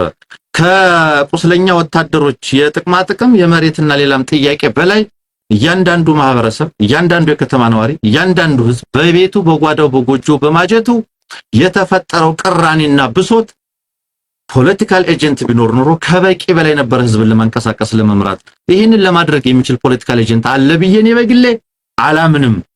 ነገር ግን ሐኪሞችም በቂ የሆነ ቅሬታ አላቸው። ቁስለኛ ወታደሮችም በቂ የሆነ ቅሬታ አላቸው። መምህራንም በቂ የሆነ አደባባይ የሚያስወጣ ቅሬታ አላቸው። የከተማ ነዋሪዎች፣ ነጋዴዎች፣ ከተማውም ሌላውም ተራ ከተማ ነዋሪ፣ አሽከርካሪዎች፣ ሹፌሮችም ሌሎችም አደባባይ ለመውጣት የሚያስችል የማንንም ይሁንታና ግፊት የማይፈልግ ከበቂ በላይ የሆነ ቅሬታና ብሶት አላቸው። የቻሉ ተሰባስበው ተነጋግረው አደባባይ ይወጣሉ። ያልቻሉ ብሶታቸውን ተሸክመው መርዶ እየተናገሩ ብሶት እየተናገሩ ቀጥለዋል። ያለው ነገር ይሄ ነው። ከምስራቅ እስከ ምዕራብ ከሰሜን እስከ ደቡብ የኢትዮጵያ አሽከርካሪዎች እየደረሰባቸው ያለውን አፈና፣ እገታና ግድያ ችለው አልተቀመጡም ወይ?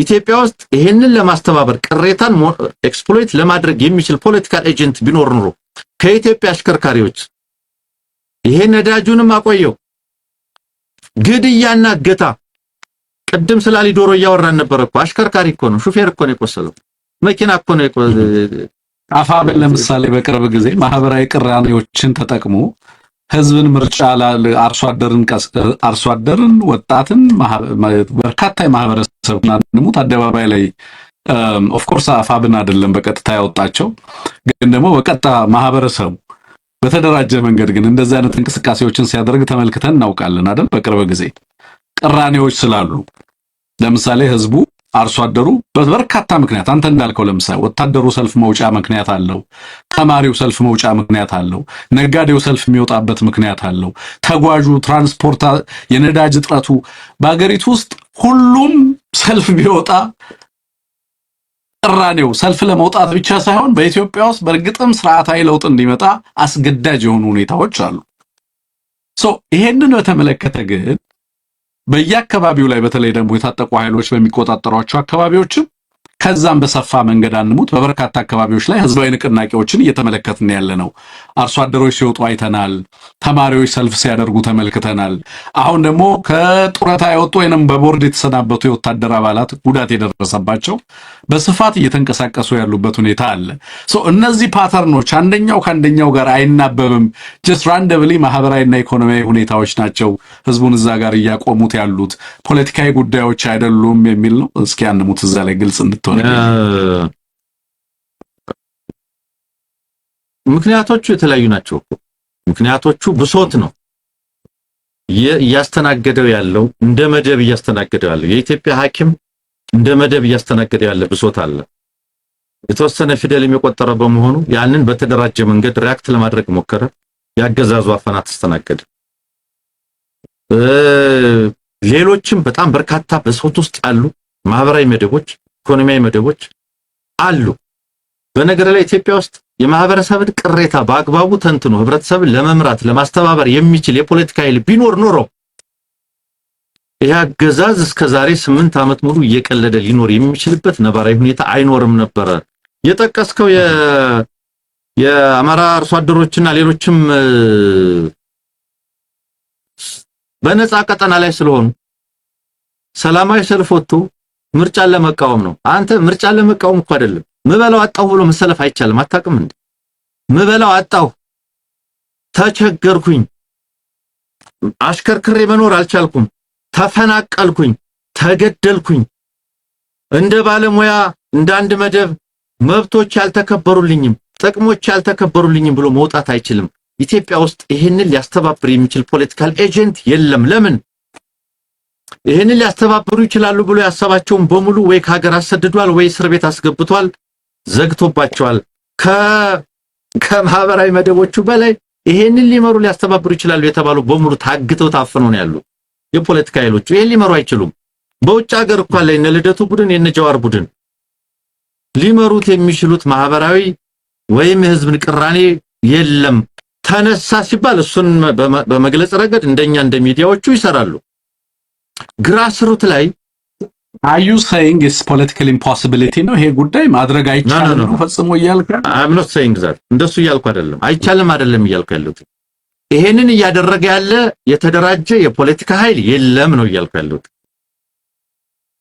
እነዚህ ቅራኔዎች እነዚህ ተቃውሞዎች እነዚህ ኃይሎችም በውጭም በሀገር ውስጥም ያሉ ኃይሎች ባለመናበባቸውና በተቀናጀ መንገድ ባለመስራታቸው ምክንያት ወደ ተደራጀ ፖለቲካዊ ንቅናቄ መቀየር አልቻሉም ይሄንን ቅራኔ ነው ለዚያ ነው ስላልተቻለ ነው ባጭር የሚቀሩት የኢትዮጵያ ሐኪሞች ንቅናቄ የተደረሰ የነጩ ጋውን አብዮት ብለናል የተደረሰ ለምን አጭር ቀረ if there was an agent ይሄንን እየመራ ያስተባበረ ያለ ኤጀንት ቢኖር ኑሮ 80 ሐኪሞች ስለታሰሩ 150 ሐኪሞች ስለታሰሩ የሚቆም አይሆንም ነበር because political agent አለ ይመራው ነበር የኢትዮጵያ መምህራን የዩኒቨርሲቲ መምህራን የሃይስኩል መምህራን ለምን ዝም አሉ ሰራተኞች ሲቪል ሰርቫንቶች ለምን ዝም አሉ እየተራቡ እንዴ ተሰልፈው የሆቴል ትራፊ የሚጠይቁ የመንግስት ሰራተኞች አሉ እየተባለ ይሄንን የሚሰማ ፖለቲካል ኤጀንት የማስተባበር አቅም ሰርጾ የመግባት አቅም ያለው ኤጀንት ቢኖር ኖሮ ይሄንን ማህበረሰብ እንዴት አይመራውም ነበር እንዴት ባጭር ይቀር ነበር የለም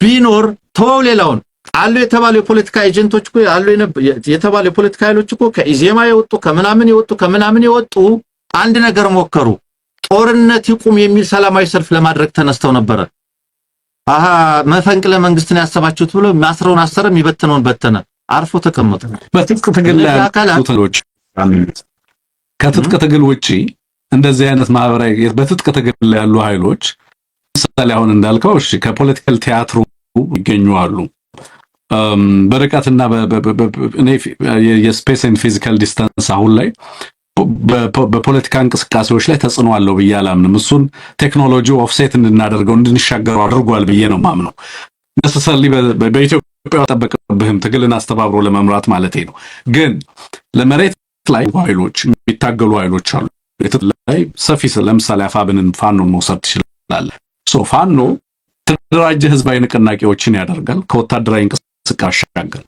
በከተሞች ላይ ያሉ ማህበራዊ ቅራኔዎችንም በትክክል ያጠናል ይተነትናል ይገነዘባል እነዚህ ቅራኔዎች ወደ ተቀናጀ ማህበራዊ ትግል እንዲንቀሳቀስ ማድረግ መሬት ላይ ከሚደረገው ትግል ጋር እንዲተሳሰሩ የማድረግ እንቅስቃሴ ፋኖም ሆነ ሌሎች ኃይሎች ወደ እንደዚህ አይነት እንቅስቃሴ ውስጥ ሊገቡ የሚችሉበት እድልና ሁኔታ የለም ያንሙት ለምሳሌ በሀገሪቱ ውስጥ ለምሳሌ ካታስሮችን ያደርጋል ህዝብን ያግታል ያስራል ምን ይላል ይወነጅላል በተለያየ ስም ነው የሚወነጅለው በተለያየ ስም ነው የሚያስረው በርካታ እንቅስቃሴዎች እንደሚደረጉ ያደረገ ነው ህዝብን ሲያሸማቀቅና ሲያስር የምትመለከተው በአንጻሩ ማህበራዊ ቅራኔዎች ኢኮኖሚያዊ ቅራኔዎች ፖለቲካዊ ቅራኔዎች ትልቅ ደረጃ ላይ ደርሰው አልፎ እንዳልከው ግን መደባዊ ቅራኔዎች በተለያየ መንገድ ሲስተጋቡ እናያለን እነዚህን አናቦ ከመምራት አንፃር መሬት ላይ ያሉትም በተለያየ መንገድ ትግል እናደርጋለን የሚሉትም ኃይሎች እነዚህን ቅራኔዎች ወደ ተሰናሰለ እንቅስቃሴ በመቀየር ረገድ የተደራጀ ስራ እየሰሩ አይደለም ይያልከን ነው እንደዛ ነው የተረዳሁት ያ እኔ አፋብን ምን መሰለ አፋብን በጣም በብዙ አንደኛ በማህበራዊ ንቅናቄ በሶሻል ይሄ በህዝባዊ ቢተኝነት ምናምን እና መሰል የሰላማዊ ትግል አማራጮች እንደማይሰሩ ስላወቀ ወታደራዊ ፖለቲካዊ ትግል ውስጥ የገባ ነው ያም ሆኖ ትግሉ ሃይብሪድ መሆን አለበት የሚያደርገው ትግል ሃይብሪድ መሆኑ የሚጠበቅ ነው ተገቢም ነው እኔ በጣም ብዙ አሳይመንት ላይ ያሉ በከፍተኛ እድገት ውስጥ ያሉ ብዙ ጉዳዮችን በአንድ ጊዜ መከወን የሚችል ተቋምና ደረጃጀት የፈጠሩ እንደሆኑ አምናለሁ በነገር ላይ አሁንም ቢሆን በነፃ ቀጠና ማህበረሰብ ለማንቀሳቀስ የሚችሉት ሰላማዊ ትግል ከሚሉት ይልቅ በውጭ ሀገር ከሚገኙት ይልቅ ዛሬም ነፃ ቀጠናዎችን ፈጥረው እየሰሩ ያሉት አፋብንን የመሰሉ ድርጅቶች እንደሆኑ 100% አምናለሁ ዛሬም ቢሆን በነፃ ቀጠና ህብረተሰብን ለሰላማዊ ተቃውሞ እና ለመሰል ጉዳዮች ጥሪ ማድረግ ማስተባበር የሚችለው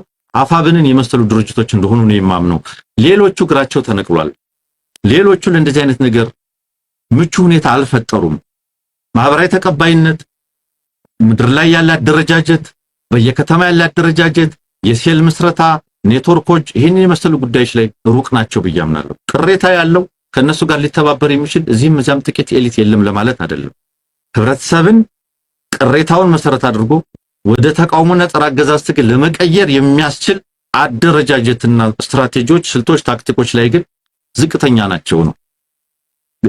ቤት ዋሉ ብለው አንድ ቀን ማወጅና ያንን ማስፈጸም አይችሉም። ምን አለፋ እድሉ ግን አለ፣ መደረግም አለበት። የሃይብሪድ ዋርፌር ያስፈልጋል። ይህንን አገዛዝ በተመለከተ ከውጊያ አኳያ ብቻ አይደለም፣ የህዝብ እንቢተኝነትም ቢሆን ይኸውልህ የኬንያ ህዝብ ምን አሳየን? የነዳጅ ዋጋ ጨመራለ፣ ተሰለፈ፣ እምቢ አለ፣ የሚሞተው ሞቶ፣ ተቃውሞ አሰማ፣ 4 ሰው ሞተ። የሀገሪቱ መንግስት 75% በጨመረው ዋጋ ላይ 75%ን ቀነሰ። አሁንም ቢሆን አይበቃም ብሎ ተቃውሞና ሰልፉ ቀጥሏል። ኢትዮጵያ ውስጥ ኬንያውያን ካደረጉት ሰልፍ አኳያ ኢትዮጵያውያን በተለያየ ደረጃና መደብ እየደረሰ ያለው በደል፣ ግፍና መከራ 100 እጥፍ ነው፣ 1000 እጥፍ ነው። ያንን ማን ያስተባብረዋል? ኬንያ ምናልባት የሚያስተባብር ፖለቲካ ፓርቲ ድርጅት ምናምን ስላለ ስለሌለ ላይሆን ይችላል። የህብረተሰቡ የራሱ ንቃትና ተሳትፎም የራሱ የሆነ ሚና ይኖረዋል። እምቢ ለጭቆና እምቢ ማለት ዝግጅቱም ትልቅ ሊሆን ይችላል። አየህ ኢትዮጵያ ውስጥ ግን ይሄ ሁሉ የሆነ መብቱ ያልተከበረለት ሐኪም፣ ያንን የመሰለ ንቅናቄ ያደረገ ሐኪም፣ ጓደኞቹ የታሰሩለት ሐኪም፣ ግማሾቹ ሀገር ጥለው የተሰደዱለት ሐኪም፣ ግማሾቹ ስራ የለቀቁለት ሐኪም፣ የኢትዮጵያ ሐኪሞች የጤና ባለሙያዎች ጥቅምና መብት የት ደርሶ ዝም ተባለ? ማን ያስተባብረው? ማን ይምራው? ዋጋ ተከፍሎም ዝም እንዴት ተባለ? አየህ ከነዚህ ሁኔታዎች አኳያ ነው ያሉ ቅሬታዎች፣ ያሉ ብሶቶች ተገቢውን ኤጀንት አላገኙም። እኔ አንድ ሐኪም የበሰለ ፖለቲከኛ ድንገት ተነስቶ እንዲሆን ኤክስፔክት አላደርግም። ነገር ግን ከጥቅሙ ተነስቶ ቅሬታውን የመግለጽ መብት ግን አለው። የቆሰለ ወታደር ከነበረበት ሚና ቃል ከተገባለት እየኖረ ካለበት ሁኔታ አኳያ ከመብቶቹ ተነስቶ ጥያቄዎችን ቢጠይቅ፣ ደብዳቤ ቢጽፍ፣ ይሄ ሁሉ መልስ ሲያጣ አደባባይ ወጥቶ ጥያቄ ቢጠይቅ ትክክል ነው። ይሄንን ማድረጉ የሆነ ኤጀንት ነው ለዚህ አበቃህ እንጂ አንተም አትችልም። ባዘው ንቀት እኮ ነው። የሆነ የፖለቲካ ኃይል ባይኖር እናንተ ተደራጅታችሁ መብት የመጠየቅ መብት የላችሁም ወይም አቅም የላችሁም። የሆነ የፖለቲካ ኃይል መጥቶ ስለመራችሁ እንጂ የኢትዮጵያ ሐኪሞች ተደራጅታችሁ መብታችሁን የመጠየቅ አቅምም ዝግጁነትም ፍላጎትም የላችሁም። የቆሰላችሁ ወታደሮች የሆነ የፖለቲካ ኃይል ባይጠመዘዛችሁ ኖሮ መብታችሁንም አታቅም፣ መብታችሁን ልትጠይቁ የምትችሉበት ግንዛቤም አቅምም ችሎታም የላችሁም። የኢትዮጵያ መምህራን የሆነ የፖለቲካ ኤጀንት ካልመጣ ተደራጅታችሁ ፍላጎታችሁንም አታውቁም፣ ልትጠይቁም አትችሉም የሚል የህብረተሰቡን ኢንተለጀንስ ጉዳቱን የመረዳት አቅሙንና ጥያቄውን ሁሉ የማሳነስ የመቀናነስ አገዛዛዊ አፈና ነው። የአንሙት የዚህ የወታደሮቹ ተቃውሞ እና የተቃውሞ እንቅስቃሴ ለኔ በጣም ክሪቲካል ነው። ለምንድን ነው ክሪቲካል የሚሆንበት ምክንያት ለኔ የተለየ ነው ብዬ እንዳስብ የሚያደርገኝ ይሄ ያገዛዙ የመጨረሻው ሺልድ ነው። ይሄ አገዛዝ በኮንታክቶ በማህበረሰብ ተጣልቶ የፖለቲካ ምህዳሩ ስብርብሩ ወጥቶ ከያንዳንዱ ማህበረሰብና ከያንዳንዱ ህዝብ ጋር ጦርነት ውስጥ ገብቶ ከየጎረቤት ሀገራት ጋር ጦርነት ውስጥ ገብቶ ብቻውን ተነጥሎ ከሶማሌላ ስለም ፈራራም የተገደደ ሮግ ስቴት የሚመራ ማዕድን እየሸጠ የሚተዳደር ፖሊሲ እያከራየ የሚተዳደር አገዛዝ። ይሄ አገዛዝ ብር እያተመ ከብሔራዊ ባንክ ሰርኩላር ውጪ ገንዘብ እያተመ ለወታደርና ለሚሊሻ ደሞዝ እየከፈለ በየአካባቢው ሃሽ በሚታተም ወረቀት ኢንፋይናይት ኖት ቁጥር ስፍር የሌለው ገንዘብ ይሄንን ባለ ሀብት እያደራጀ እዚህ ጋር መጨ ግማሹን ኮሪደር ስራ ግማሹን ጦርነት ዋጋ ያለ እየቀጠለ ያለ ስርዓት ነው። አሁን ሰልፍ የወጣው አስተማሪ አይደለም፣ መምህር አይደለም፣ ሐኪም አይደለም፣ ሌላም አይደለም፣ ሌላ የማህበረሰብ ጉዳይ ይሄንን አገዝ የመጨረሻ ምሽግ ሆኖ የሚጠብቀው ሰራዊት ነው። ዝም ብሎ ፓፓፕ ያደረገ እንቅስቃሴ ነው ብሎ ለማሰብ እቸገራለሁ። እኔ ከአንሙት የሚለየኝ በተወሰነ መንገድ እሱ ነው። it's not just random ነው ብዬ አላምንም። የስ ወታደሮቹ ሊታፈን በማይችል ደረጃ ቁስለኛ 30 ሺህ በሶስት ካምፕ ውስጥ ያለ ነው። ቅድም አንሙት ሲናገር የነበረው እንዳይወጡ ተብሎ የተያዙት 3 ካምፕ ውስጥ የተጠለሉ ናቸው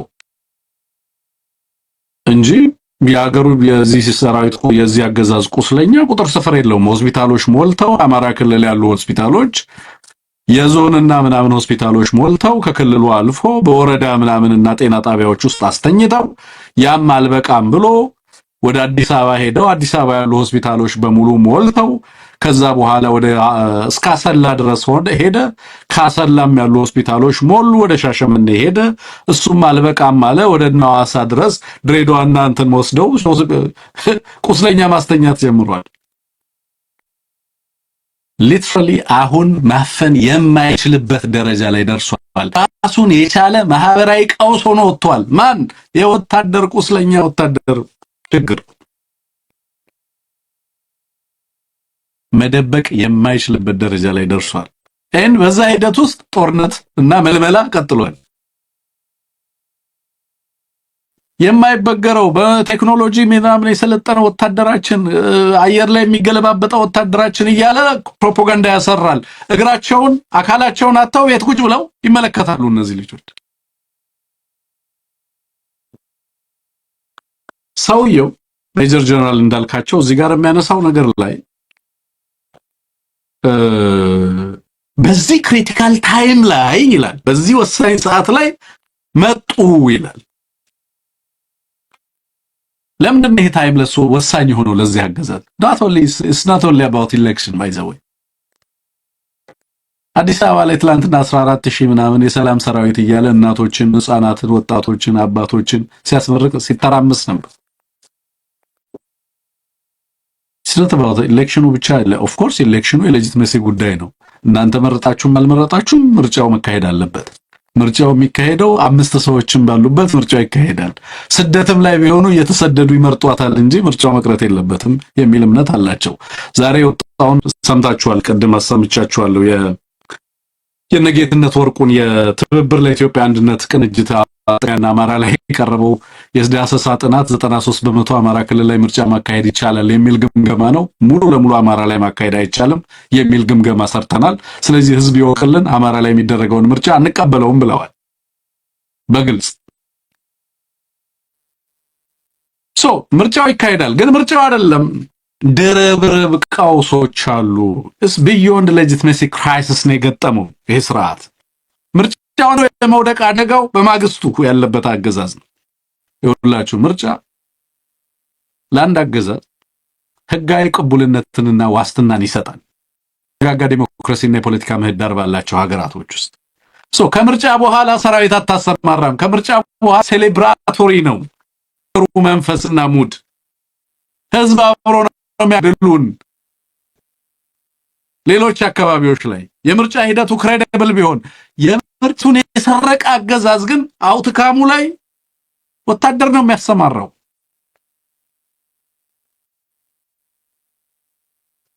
አሁን የሚያሰማራው ወታደር ደግሞ ሰልፍ ሲወጣበት የመጨረሻው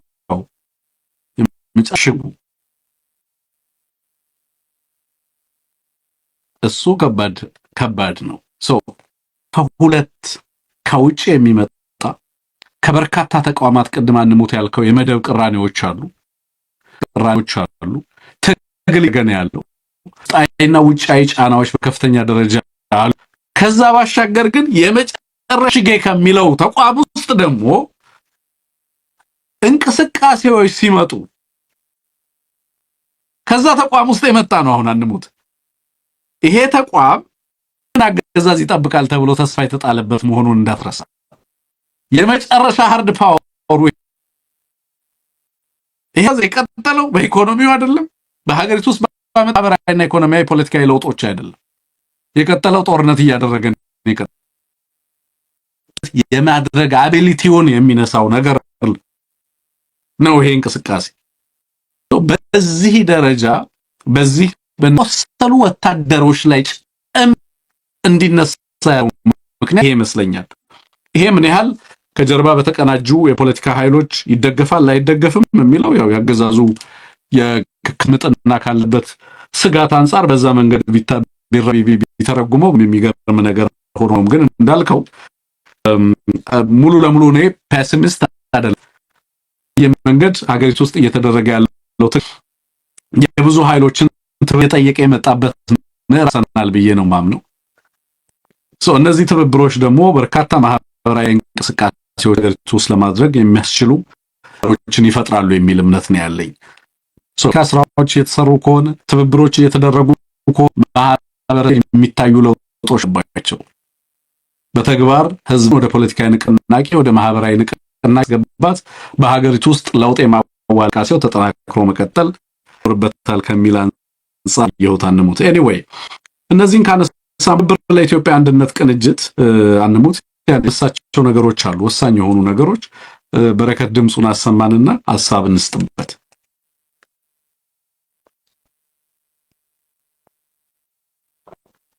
በጸጥታ ስጋትና በምርጫ አስቻይነት ላይ ወደ ክልሎች በመንቀሳቀስ በተደረገ የዳሰሳ ጥናት በደቡብና በቤኒሻንጉል የተንቀሳቀሰው ፓርቲዎችን ጨምሮ ከተለያዩ ባለድርሻ አካላት የተውጣጣው ቡድን የተሻለና መሬት ላይ ካለው እውነታ ጋር የተቀራረበ ሪፖርት ያቀረበ ሲሆን በአንጻሩ በአማራና ኦሮሚያ ክልሎች የተንቀሳቀሰው ቡድን 97% በላይ አስቻይ ሁኔታ አለ በሚል የተዛባና አሳሳች ሪፖርት አቅርቧል። በትብብራችን ግምገማ አማራ ክልል ሙሉ በሙሉ ወይም በጣት የሚቆጠሩ ከተሞች ካልሆነ ለምርጫ አስቻይነት ሁኔታ የለም። በኦሮሚያ ክልል ከፊሉ ወይም ከዋና ዋና ከተሞች ወጣ ብለው ባሉ አካባቢዎች ፍጹም አስቻይ ሁኔታ እንደሌለ እንረዳለን። ስለሆነም የሁለቱ ክልሎች የጥናት ውጤት ውድቅ ነው። ቦርዱም ህዝብም እንዳይቀበለው ጥሪያችንን እናስተላልፋለን። እሺ፣ ህዝብም ቦርዱም እንዳይቀበለው ጥሪ እናስተላልፋለን። ዳስ ቦልድ አንሙት። በዚህ ላይ ሐሳብ እንድታክልበት ፈልጋለሁ። ትብብር ለኢትዮጵያ አንድነት ቅንጅት ነው፣ ጌትነት ነው እሱን መልእክት ያስተላለፈው።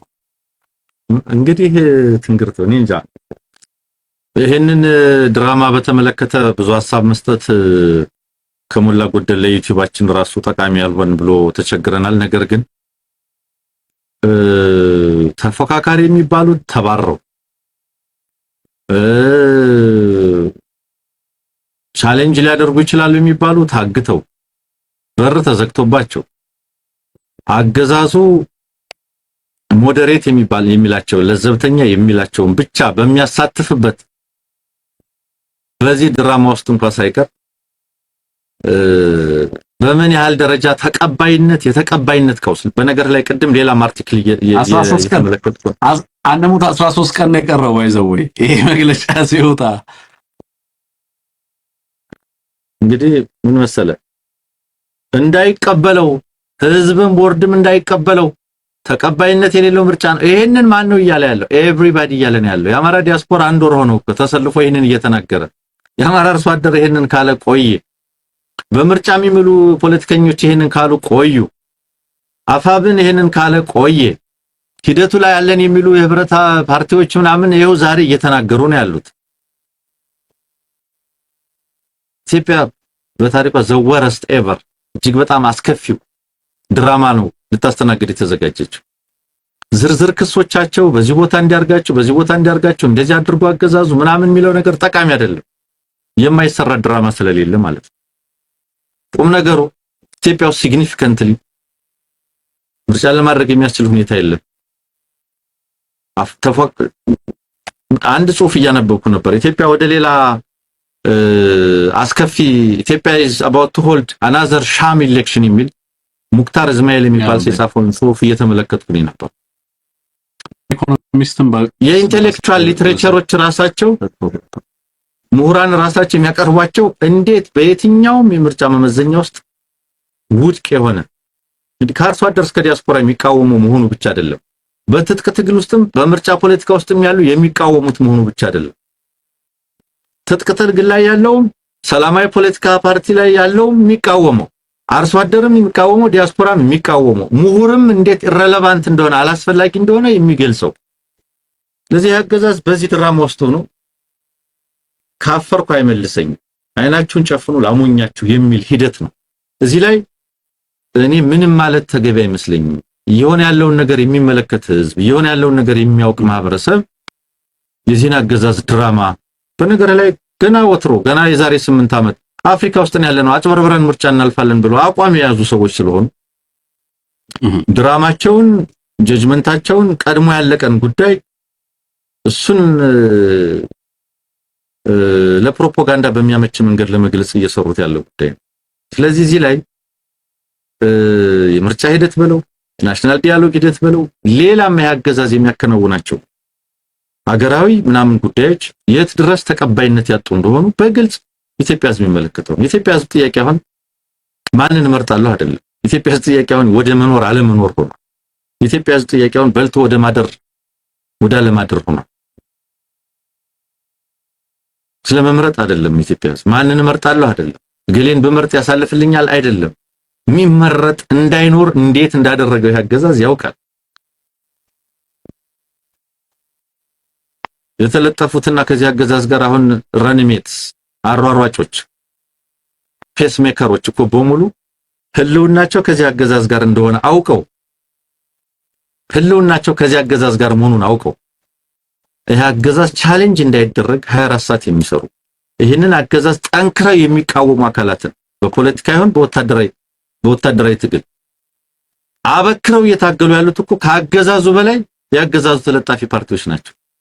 ሰላማዊ ትግል ላይ ነን የሚሉትንም ሲያነውሩ ተሰማቸዋለህ። የትጥቅ ትግል ላይ ነን የሚሉትንም ሲያነውሩ ተሰማቸዋለህ። እና የእናንተ የለውጥ ፖለቲካ ምንድነው? ምንም ኮምፎርታብል ነን፣ ተመችቶናል፣ ስልጣን ሰጥቶናል፣ ጥበቃ ሰጥቶናል፣ ቀለብ ሰፍሮልናል፣ ደስተኞች ነን ነው ሲሉ የምትመለከት። ስለዚህ በዚህ ሁኔታ ውስጥ የዘገየ ቢሆንም ይሄ የህብረት አካል የዘገየ ቢሆንም ቦርዱም ሆነ ህዝቡ እንዳይቀበለው ያለው ጥሪ 13 ቀን እየቀረው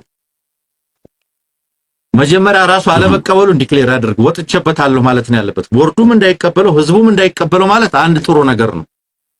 በተመሳሳይ ግን እኛም አልተቀበልነውም ከዚህ ሂደት ወጥተናል የሚለውን ነገር ዲክሌር ማድረግና ለህዝብ ማሳወቅ በዛው ልክ እጅግ በጣም አስፈላጊ ስለሆነ በዚያ ልክ ብንመለከተው የዚህን አገዛዝ ድራማ ብዙ ዱዌል በማድረግ ምን ፈጥራ አዲስ ነገር አለ ብዬ ስለማላስበው ወንድም አንሙ ትንሽ እናመሰግናለን።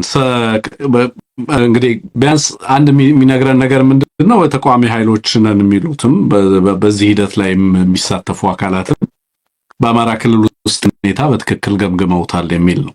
በአማራ ክልል በምንም አይነት መንገድ ምርጫ ማድረግ ሙሉ በሙሉ ነው የሚሉት።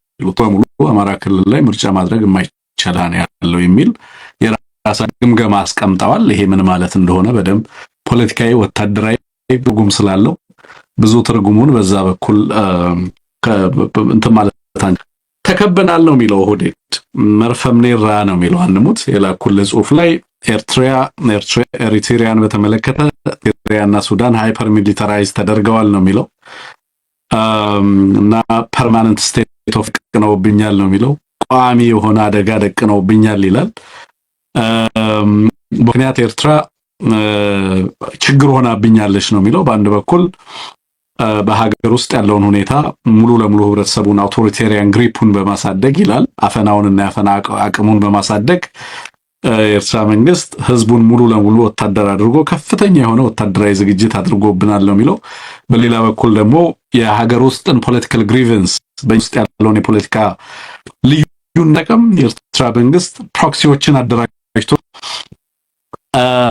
በጂኦግራፊውን ለኮንዲዩት አርማመንትስ የጦር መሳሪያ ለማስተላለፍ በአመቺ የሆነ ማስተላለፊያ ጂኦግራፊውን አድርጎ እየተጠቀመ ከፍተኛ የሆነ የትሬኒንግ እና capability of training and mobilization ከፍተኛ የሆነ የስልጠናና የስምሪት አድርጎ በቀጠናው ላይ በርካታ ኃይሎችን እያሰለጠነ እያስታጠቀ እያደራጀ ሱዳንንም ቀጠናውንም አጌነስት ኦህዴድ በማደራጀት ከባድ አደጋ ደቅኖብኛል ብሎ በኋላ ላይ የሚያስቀምጠው ነገር ምንድነው?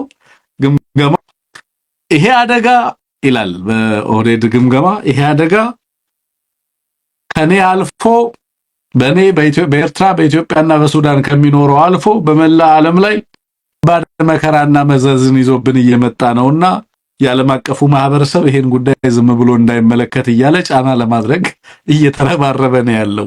ያልጻፈው ደብዳቤ የለም። በቅርባቶች ውስጥ አንሙት በዳት መሰረት እስከዛሬ ዶራ የነበረው ነገር ላይ ዛሬ ሐሳብ እንድንሰጥ ተገደናል ማለት ነው። ይሄ ጉዳይ እንደሚመጣ ፖርት ሱዳን ላይ ነው ወይ ብልጽግናን በዚህ ደረጃ እየመጣ ያለውን ትሬንድ አውቃችሁት ነው ወይ ሱዳን ውስጥ እያወካችሁ ያላችሁት? ሶማሊያ ላይ የምታደርጉት ነገር ምን ይዞ እንደሚመጣ አታውቁትም ወይ? ደቡብ ሱዳን ላይ የምታደርጉት ነገር፣ ጋምቤላ ላይ የምታደርጉት ነገር በደቡብ ሱዳን ኢትዮጵያ ላይ ይዞ የሚመጣውን አደጋ ተገንዛሉ ወይ?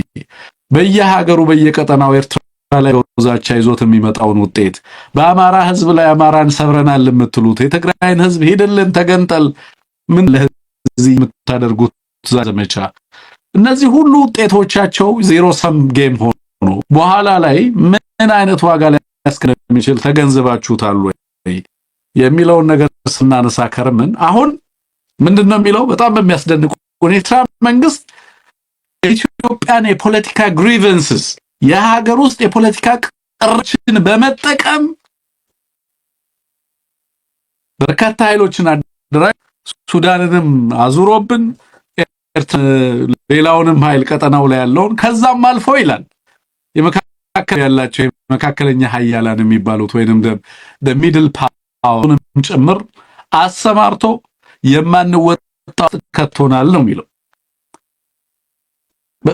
የነሱ ግምገማ ሪፖርት ነው በነገራችን ላይ ያቀረብን ያለ ነው። እነዚህ ሀገራት የሚጽፏቸውን ደብዳቤዎችም ጭምር ነው። ምን ማለት ነው አንሙት? ይሄ አሁን አገዛዙ ያለበትን ሁኔታ በትክክል ይገልጽልናል ወይ? በቀጠናው ላይ ያሉም እየሆኑ ያሉ ነገሮችም ከዚህ አንፃር በአገዛዙ ላይ በዚህ ደረጃ አደጋ ደቅነውበታል ወይ? በተረዳ ነው በተጻፈው ልክ የሚለው ነገር እንድታነሳልኝ ነው። ልክ ነው። ችግሩ የዚህ ግምገማ ችግር ምንድነው? የራስን ሚና የመካድ ከመሆኑ በቀር አጠቃላይ በቀጠናው እየሆነ ያለው የውጭ አካላት ሚና በፕሮክሲ በውስጥ በውጭ እየተደረገ ያለው ነገር ቶታል ዋር በኢትዮጵያ በኤርትራ በሱዳን መካከል ቶታል ዋር ሊፈጥር የሚችል ነው። ሌሎች የውጭ አክተሮች ሲጨመሩ በእነሱ ቋንቋ መልቲሌየርድ መልቲ አክተር ኮንፍሊክት መልቲሌየርድ መልቲ አክተር ኮንፍሊክት ኢትዮጵያንም ኤርትራንም ሱዳንንም በአንድ ጊዜ የሚያጥለቀል በርካታ የኃይል ሰበዝና በርካታ አካላት የሚሳተፉበት ባለ ብዙ ፈርጀ ብዙ የሆነ በርካታ አካላትን ሊያሳትፍ የሚችል ጦርነት ቶታል ዋር ኢትዮጵያንም ኤርትራንም ሱዳንንም ሊያጥለቀልቅ የሚችል አቀፍ ጦርነት እየመጣብን ነው የሚለው ሁሉ አቀፍ ጦርነት። እዚህ ውስጥ ግን ምንድነው ያንተ ሚና ምንድነው? ይሄ ቶታል ዋር እንዳይፈጠር ይሄ አይነት ቀጠናዊ ውጥንቅጥ እንዳይመጣ ውጫዊ ብቻ አይደለም ያወራ ያለው ያው ሆርን ሪቪው ስለሆነ የተጻፈ ያለው በውስጥ ደግሞ እያደረክ ያለው ነገር በየክልሉ ምን አይነት ኃይሎችን እየፈጠረ ነው? በየክልሉ እየፈጠርከው ያለው ነገር እንግዲህ የሚጠቅሳቸው ሀገራት ጋር በሙሉ የፕሮክሲ ኢንጌጅመንት አለው። እያወራ ያለው ስለ ኤርትራ ኢትዮጵያና ሱዳን ብቻ ነው። ሶማሊያ ውስጥ ምን ስታደርግ ነበር? ሶማሌላንድ ላይ ምን ስታደርግ ነበር? ነው ወይስ እሱን ፈትቼዋለሁ አቁሜዋለሁ የሚል ግንዛቤ ተይዞ ነው እነዚህን አካላት ኢንጌጅ የሚያደርግ ቶታል ዋር በደቡብ አቅጣጫ ሶማሌላንድን ሶማሊያን አያካትትም ወይ? ሶማሊያና ሶማሌላንድ ከኤርትራ ከግብጽ ከሱዳን ጋር ምን ግንኙነት አላቸው? ከነዚህ አካላት ጋር ምን አይነት ግንኙነት ነው ያለ? እንዲህ አይነት አሰላለፍ እንዲህ አይነት ሁኔታ እንዲኖር ያንተ ውስጣዊና ውጫዊ ቀጠናዊና ዓለም አቀፋዊ የፕሮክሲ ኢንጌጅመንት የውክልና ተልእኮ ፈጻሚነት ምን ይመስላል የሚለው ነገር ኦነስት የሆነ ግምገማ የሚያስፈልገው ነው የነበረው። ግን ራስን የመከላከል ሌሎችን የመኮንን ስለሆነ ይሄ ጽሁፍ በተለይ ደግሞ ኤርትራን ለመኮንን የተነሳ ስለሆነ ባለፈው ሳምንት ግብፅን በመኮንን ላይ የቆመ በዚያኛው ሳምንት የጻፉት አልቡራንን በመኮንን ላይ የቆመ እንዲህ ያለ ነገር ስለሆነ ያንተ ሚና ምንድነው? ሱዳን ውስጥ ምን እያረክ ነው? ኤርትራ ውስጥ ምን እያደረክ ነው? በፕሮክሲ ሚና ምንድነው? የሚሉ ነገሮችን የሚዘል በመሆኑ ነው አንደኛው ሐቀኝነት የሚጎለው እየተከበበ መሆኑን ቶታል ዋር ሊመጣ የሚችልበት መሆኑን ይሄ አይነት ቀጠናውን የሚያሳትፍ ጉዳይ ከእያንዳንዱ ሀገር በላይ ሌሎች የሚድል ፓወር ሀገራትን በሙሉ የሚያካትትና መልቲሌየርድ እና መልቲ አክተር ኮንፍሊክት ሊሆን እንደሚችል ካመነ በኋላ ከሌሎች ዓለም አቀፍ አካላት ጋር ምን ግንኙነት አለ? በእነዚህ ቀጠና ሀገራት ላይ በፕሮክሲ ምን ሚና አለ? አልፎ ተርፎ እነዚህና ሌሎችም አካላት ኤክስፕሎይት ሊያደርጉት የሚችሉት የሀገር ውስጥ ጦረኛ ፖሊሲ ምንድነው የሚመስለው? በየክልሉ ምን እያደረክ ነው? በየክልሉ የተፈጠሩ ቅራኔዎች፣ የትጥቅ ትግል እንቅስቃሴዎችና ሞቢላይዜሽን ወዴት ሊወስዳት ይችላል ይችን ሀገር የሚለው ነገር በጥንቃቄ ለመመልከት የሚጋብዝ ነው የነበረው። ነገር ግን የኃይል ሚዛኑ ሲዛባ ዝም በማለት ከፉከራ በመቆጠብ ሌላ ትርክት በማምጣት ድክመትን በሌላ ፕሮፓጋንዳ በመሸፈን ትክክል እንደሆነ አድርጎ ለማቅረብ የሚሄድበት ርቀት ኢትዮጵያን በተምሳሌት ሀገር የበለጸገች ሀገር የሚል ፕሮፓጋንዳ በመቀባባት ጤነኛ አድርጎ ለማቅረብ የሚደረገው ሙከራ የህዝብን ቅሬታ በማፈን ተቀባይነት ያለው ሀገር ያለ ስርዓት ያለ ለማስመሰል የሚደረገው ነገር በሙሉ የሚረባ አይደለም። መከበቡን ማመን ጥሩ ነው። ለዚህ መከበብ ከውስጥውን ከውጪ ዋነኛው ተዋናይ ግን ይሄው አገዛዝ መሆኑን ግን በደንብ ማስመር አለብን ለማለት ነው። እንደማለት የሚገርመው ነገር አንሙት በዚህ ግምገማ ውስጥ ተከታተልኩት ነገር ምንድነው እነዚህ ነገሮች በተለይ ደግሞ በቀጠናው ላይ ያሉ ነገሮችን ከገመገመ በኋላ በዋናነት ክሱን እና የሚያሳርፈው ለአማራው የጦር መሳሪያ እየቀረበለት ነው የሚለው እና አሁንም እንግዲህ አማራ ላይ ጦርነት ያወጀው በማን ትዕዛዝና በማን ፍቃድ እንደሆነ እሱ ራሳቸውን መጠየቅ ያለብን ይመስለኛል። ማን አማራ ላይ ጦርነት አወጁ ብሏችሁ ነው ጦርነቱን አማራ ላይ ያወጃችሁት? በግብጾች ጥያቄ ነው? በዩናይትድ ኤሚሬቶች ጥያቄ ነው? በሌሎች በምዕራባውያን ወይንም በሌሎች አካላት ጥያቄ ነው ወይ አማራ ላይ ጦርነቱን ያወጃችሁት የሚል ጥያቄ እንደታነሳ ትገደዳል።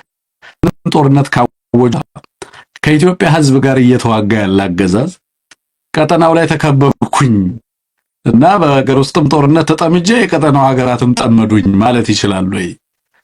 የኢትዮጵያን ተገነት የሚመነጨው በእናንተ የወደቀ የሀገር ውስጥ ፖሊሲ አይደለም ወይ? በሀገር ውስጥ ያወጃችሁት ጦርነት አይደለም ወይ? የኢትዮጵያን ተጋላጭነት በሁሉም መንገድ ሱዳን ግብጽን ሶማሊያ ያስገባት ነገር ምንድነው?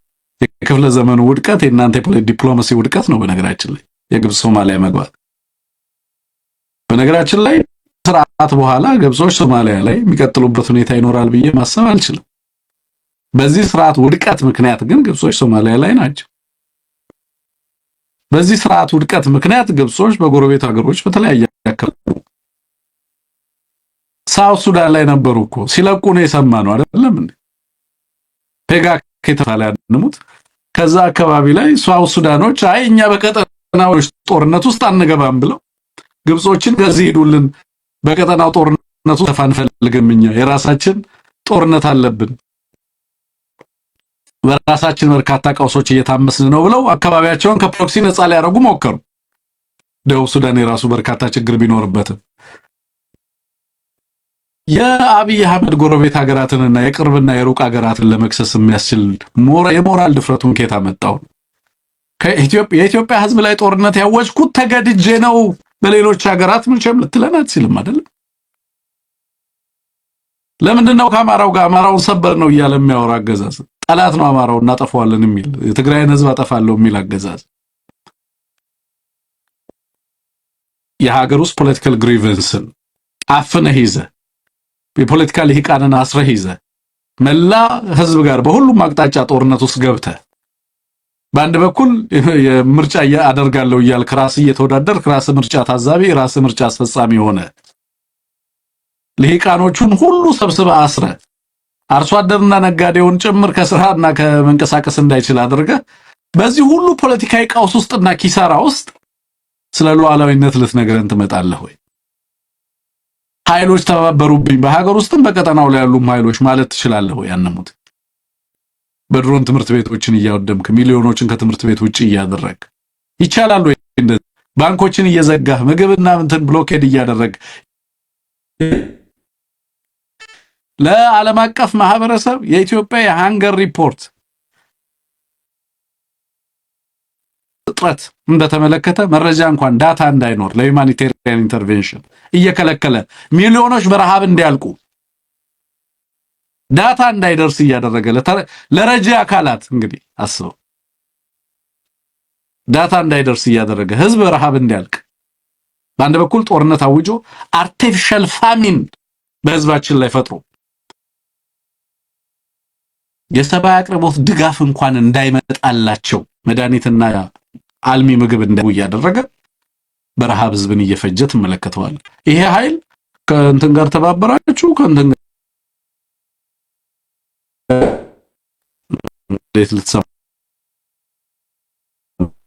ተከበናል መርፈም ኔራ ነው የሚለው ሃታው ነው የምንለው እኛም ይሁን ብለናል። እንግዲህ ሌላው ምን እንዳለ እንግዲህ በቅርብ ጊዜ አብረን የምናየው ነው የሚሆነው። እነዚህ ሂደቶች ወዴት እያመሩ እንደሚሄዱ በቅርብ አንሙት። የዳታ ሶቨርኒቲን ጉዳይ እናንሳ ወይስ ይብቃን ለዛሬ? ማለት ሰዓታችን እንደሄደ እየተመለከትኩ ነው። አልፎ አልፎ ደግሞ የኔም ምስል ፍሪዝ እያደረገ እንዳለ ቴክኒሻናችን እያሳየኝ እስኪ ስለዚህ ፍሪዝ ሌላ ጊዜ እንመለስበታለን። እውነት ለመናገር ያው የሚቆም አጀንዳ አይደለም የዚህ አገዛዝ የሉዓላዊነት አስተሳሰብ በብዙ መንገድ ብዙ ጊዜ የሚመጣ ስለሆነ እስኪ አንድ ቀን አጠቃላይ ብዙ ነገሮችን ምንዳስስበት ዝግጅት ይኖረናል ብዬ አስባለሁ። መልካም አንሙት፣ በጣም ነው ማመሰግንህ ለነበረህ ጊዜ ለነበረህ ኢነርጂ እና ለሐሳቦች ሁሉ ከፍ ያለ አክብሮትና አድናቆት አለኝ። እግዚአብሔር ያክብርልን። ምልሽታ ያማረ ይሁን። አድማጭ ተመልካቾቼ፣ አስተባባሪዎች፣ ኤቢሲ ቤተሰቦች ሰላም ብያችሁ አላቅም። ነኬዋይ ነቲኤምደብሊው እንዴት አላችሁ? ማን ይታየኛል? ሌሎቻችሁም እዚህ ያላችሁ ዳንኤል ካሳ ነው ዳንኤል ክብረት ነው ኦኬ ዳንኤል ካሳ ነው የሚለው ሁላችሁም እንኳን ተገናኘን። ያው ሰላም ብያችሁ አላቅም። በቀጥታ ጊዜ ወስጄ በጣም በርካታ ጉዳይ ስለሆነ ይዘን የምንመጣው ብዙ ጊዜ እዚህ ያላችሁትን ሰላም አንልም። ላይክ እያደረጋችሁ ኤቢሲን ውጡ። ሃክሮ ሎጂስቲክስ እንደተለመደው እናመሰግናለን። ስቲከር የገዛችሁ ሁላችሁንም ከልብ ነው ማመሰግነው። ኤቢሲን በቀጥታ sat.org ላይ ገብታችሁ ሳላይቱን ማየት ትችላላችሁ። በቀጥታ amarasat.org ላይ ገብታችሁ ጎግል አርጋችሁ ከዛ በኋላ ላይቭ ስትሪም ፕሮግራሞቻችንን መከታተል ትችላላችሁ። ሜምበር መሆን ትችላላችሁ። እዛ ላይ ኤቢሲን ድጋፍ ማድረግ ትችላላችሁ። አቅማችሁ የፈቀደ ይሄ ፕሮግራም እንዲቀጥል ለህዝባችን እንዲደርስ ማድረግ ትችላላችሁ። 5 ብር 10 ብር ብታደርጉ ብዙ ነገር ይሰራል። ብዙ ቁም ነገር ይሰራል ማለቴ ነው። ቀላል አይደለም ይሄ ድጋፍ። እሱን እናደርግ። ለነበራችሁ ቆይታ ለነበረን ጊዜም ከልብ ነው የምናመሰግነው። ምሽታችሁ ያማረ ይሁን። ጤና ይስጥልን።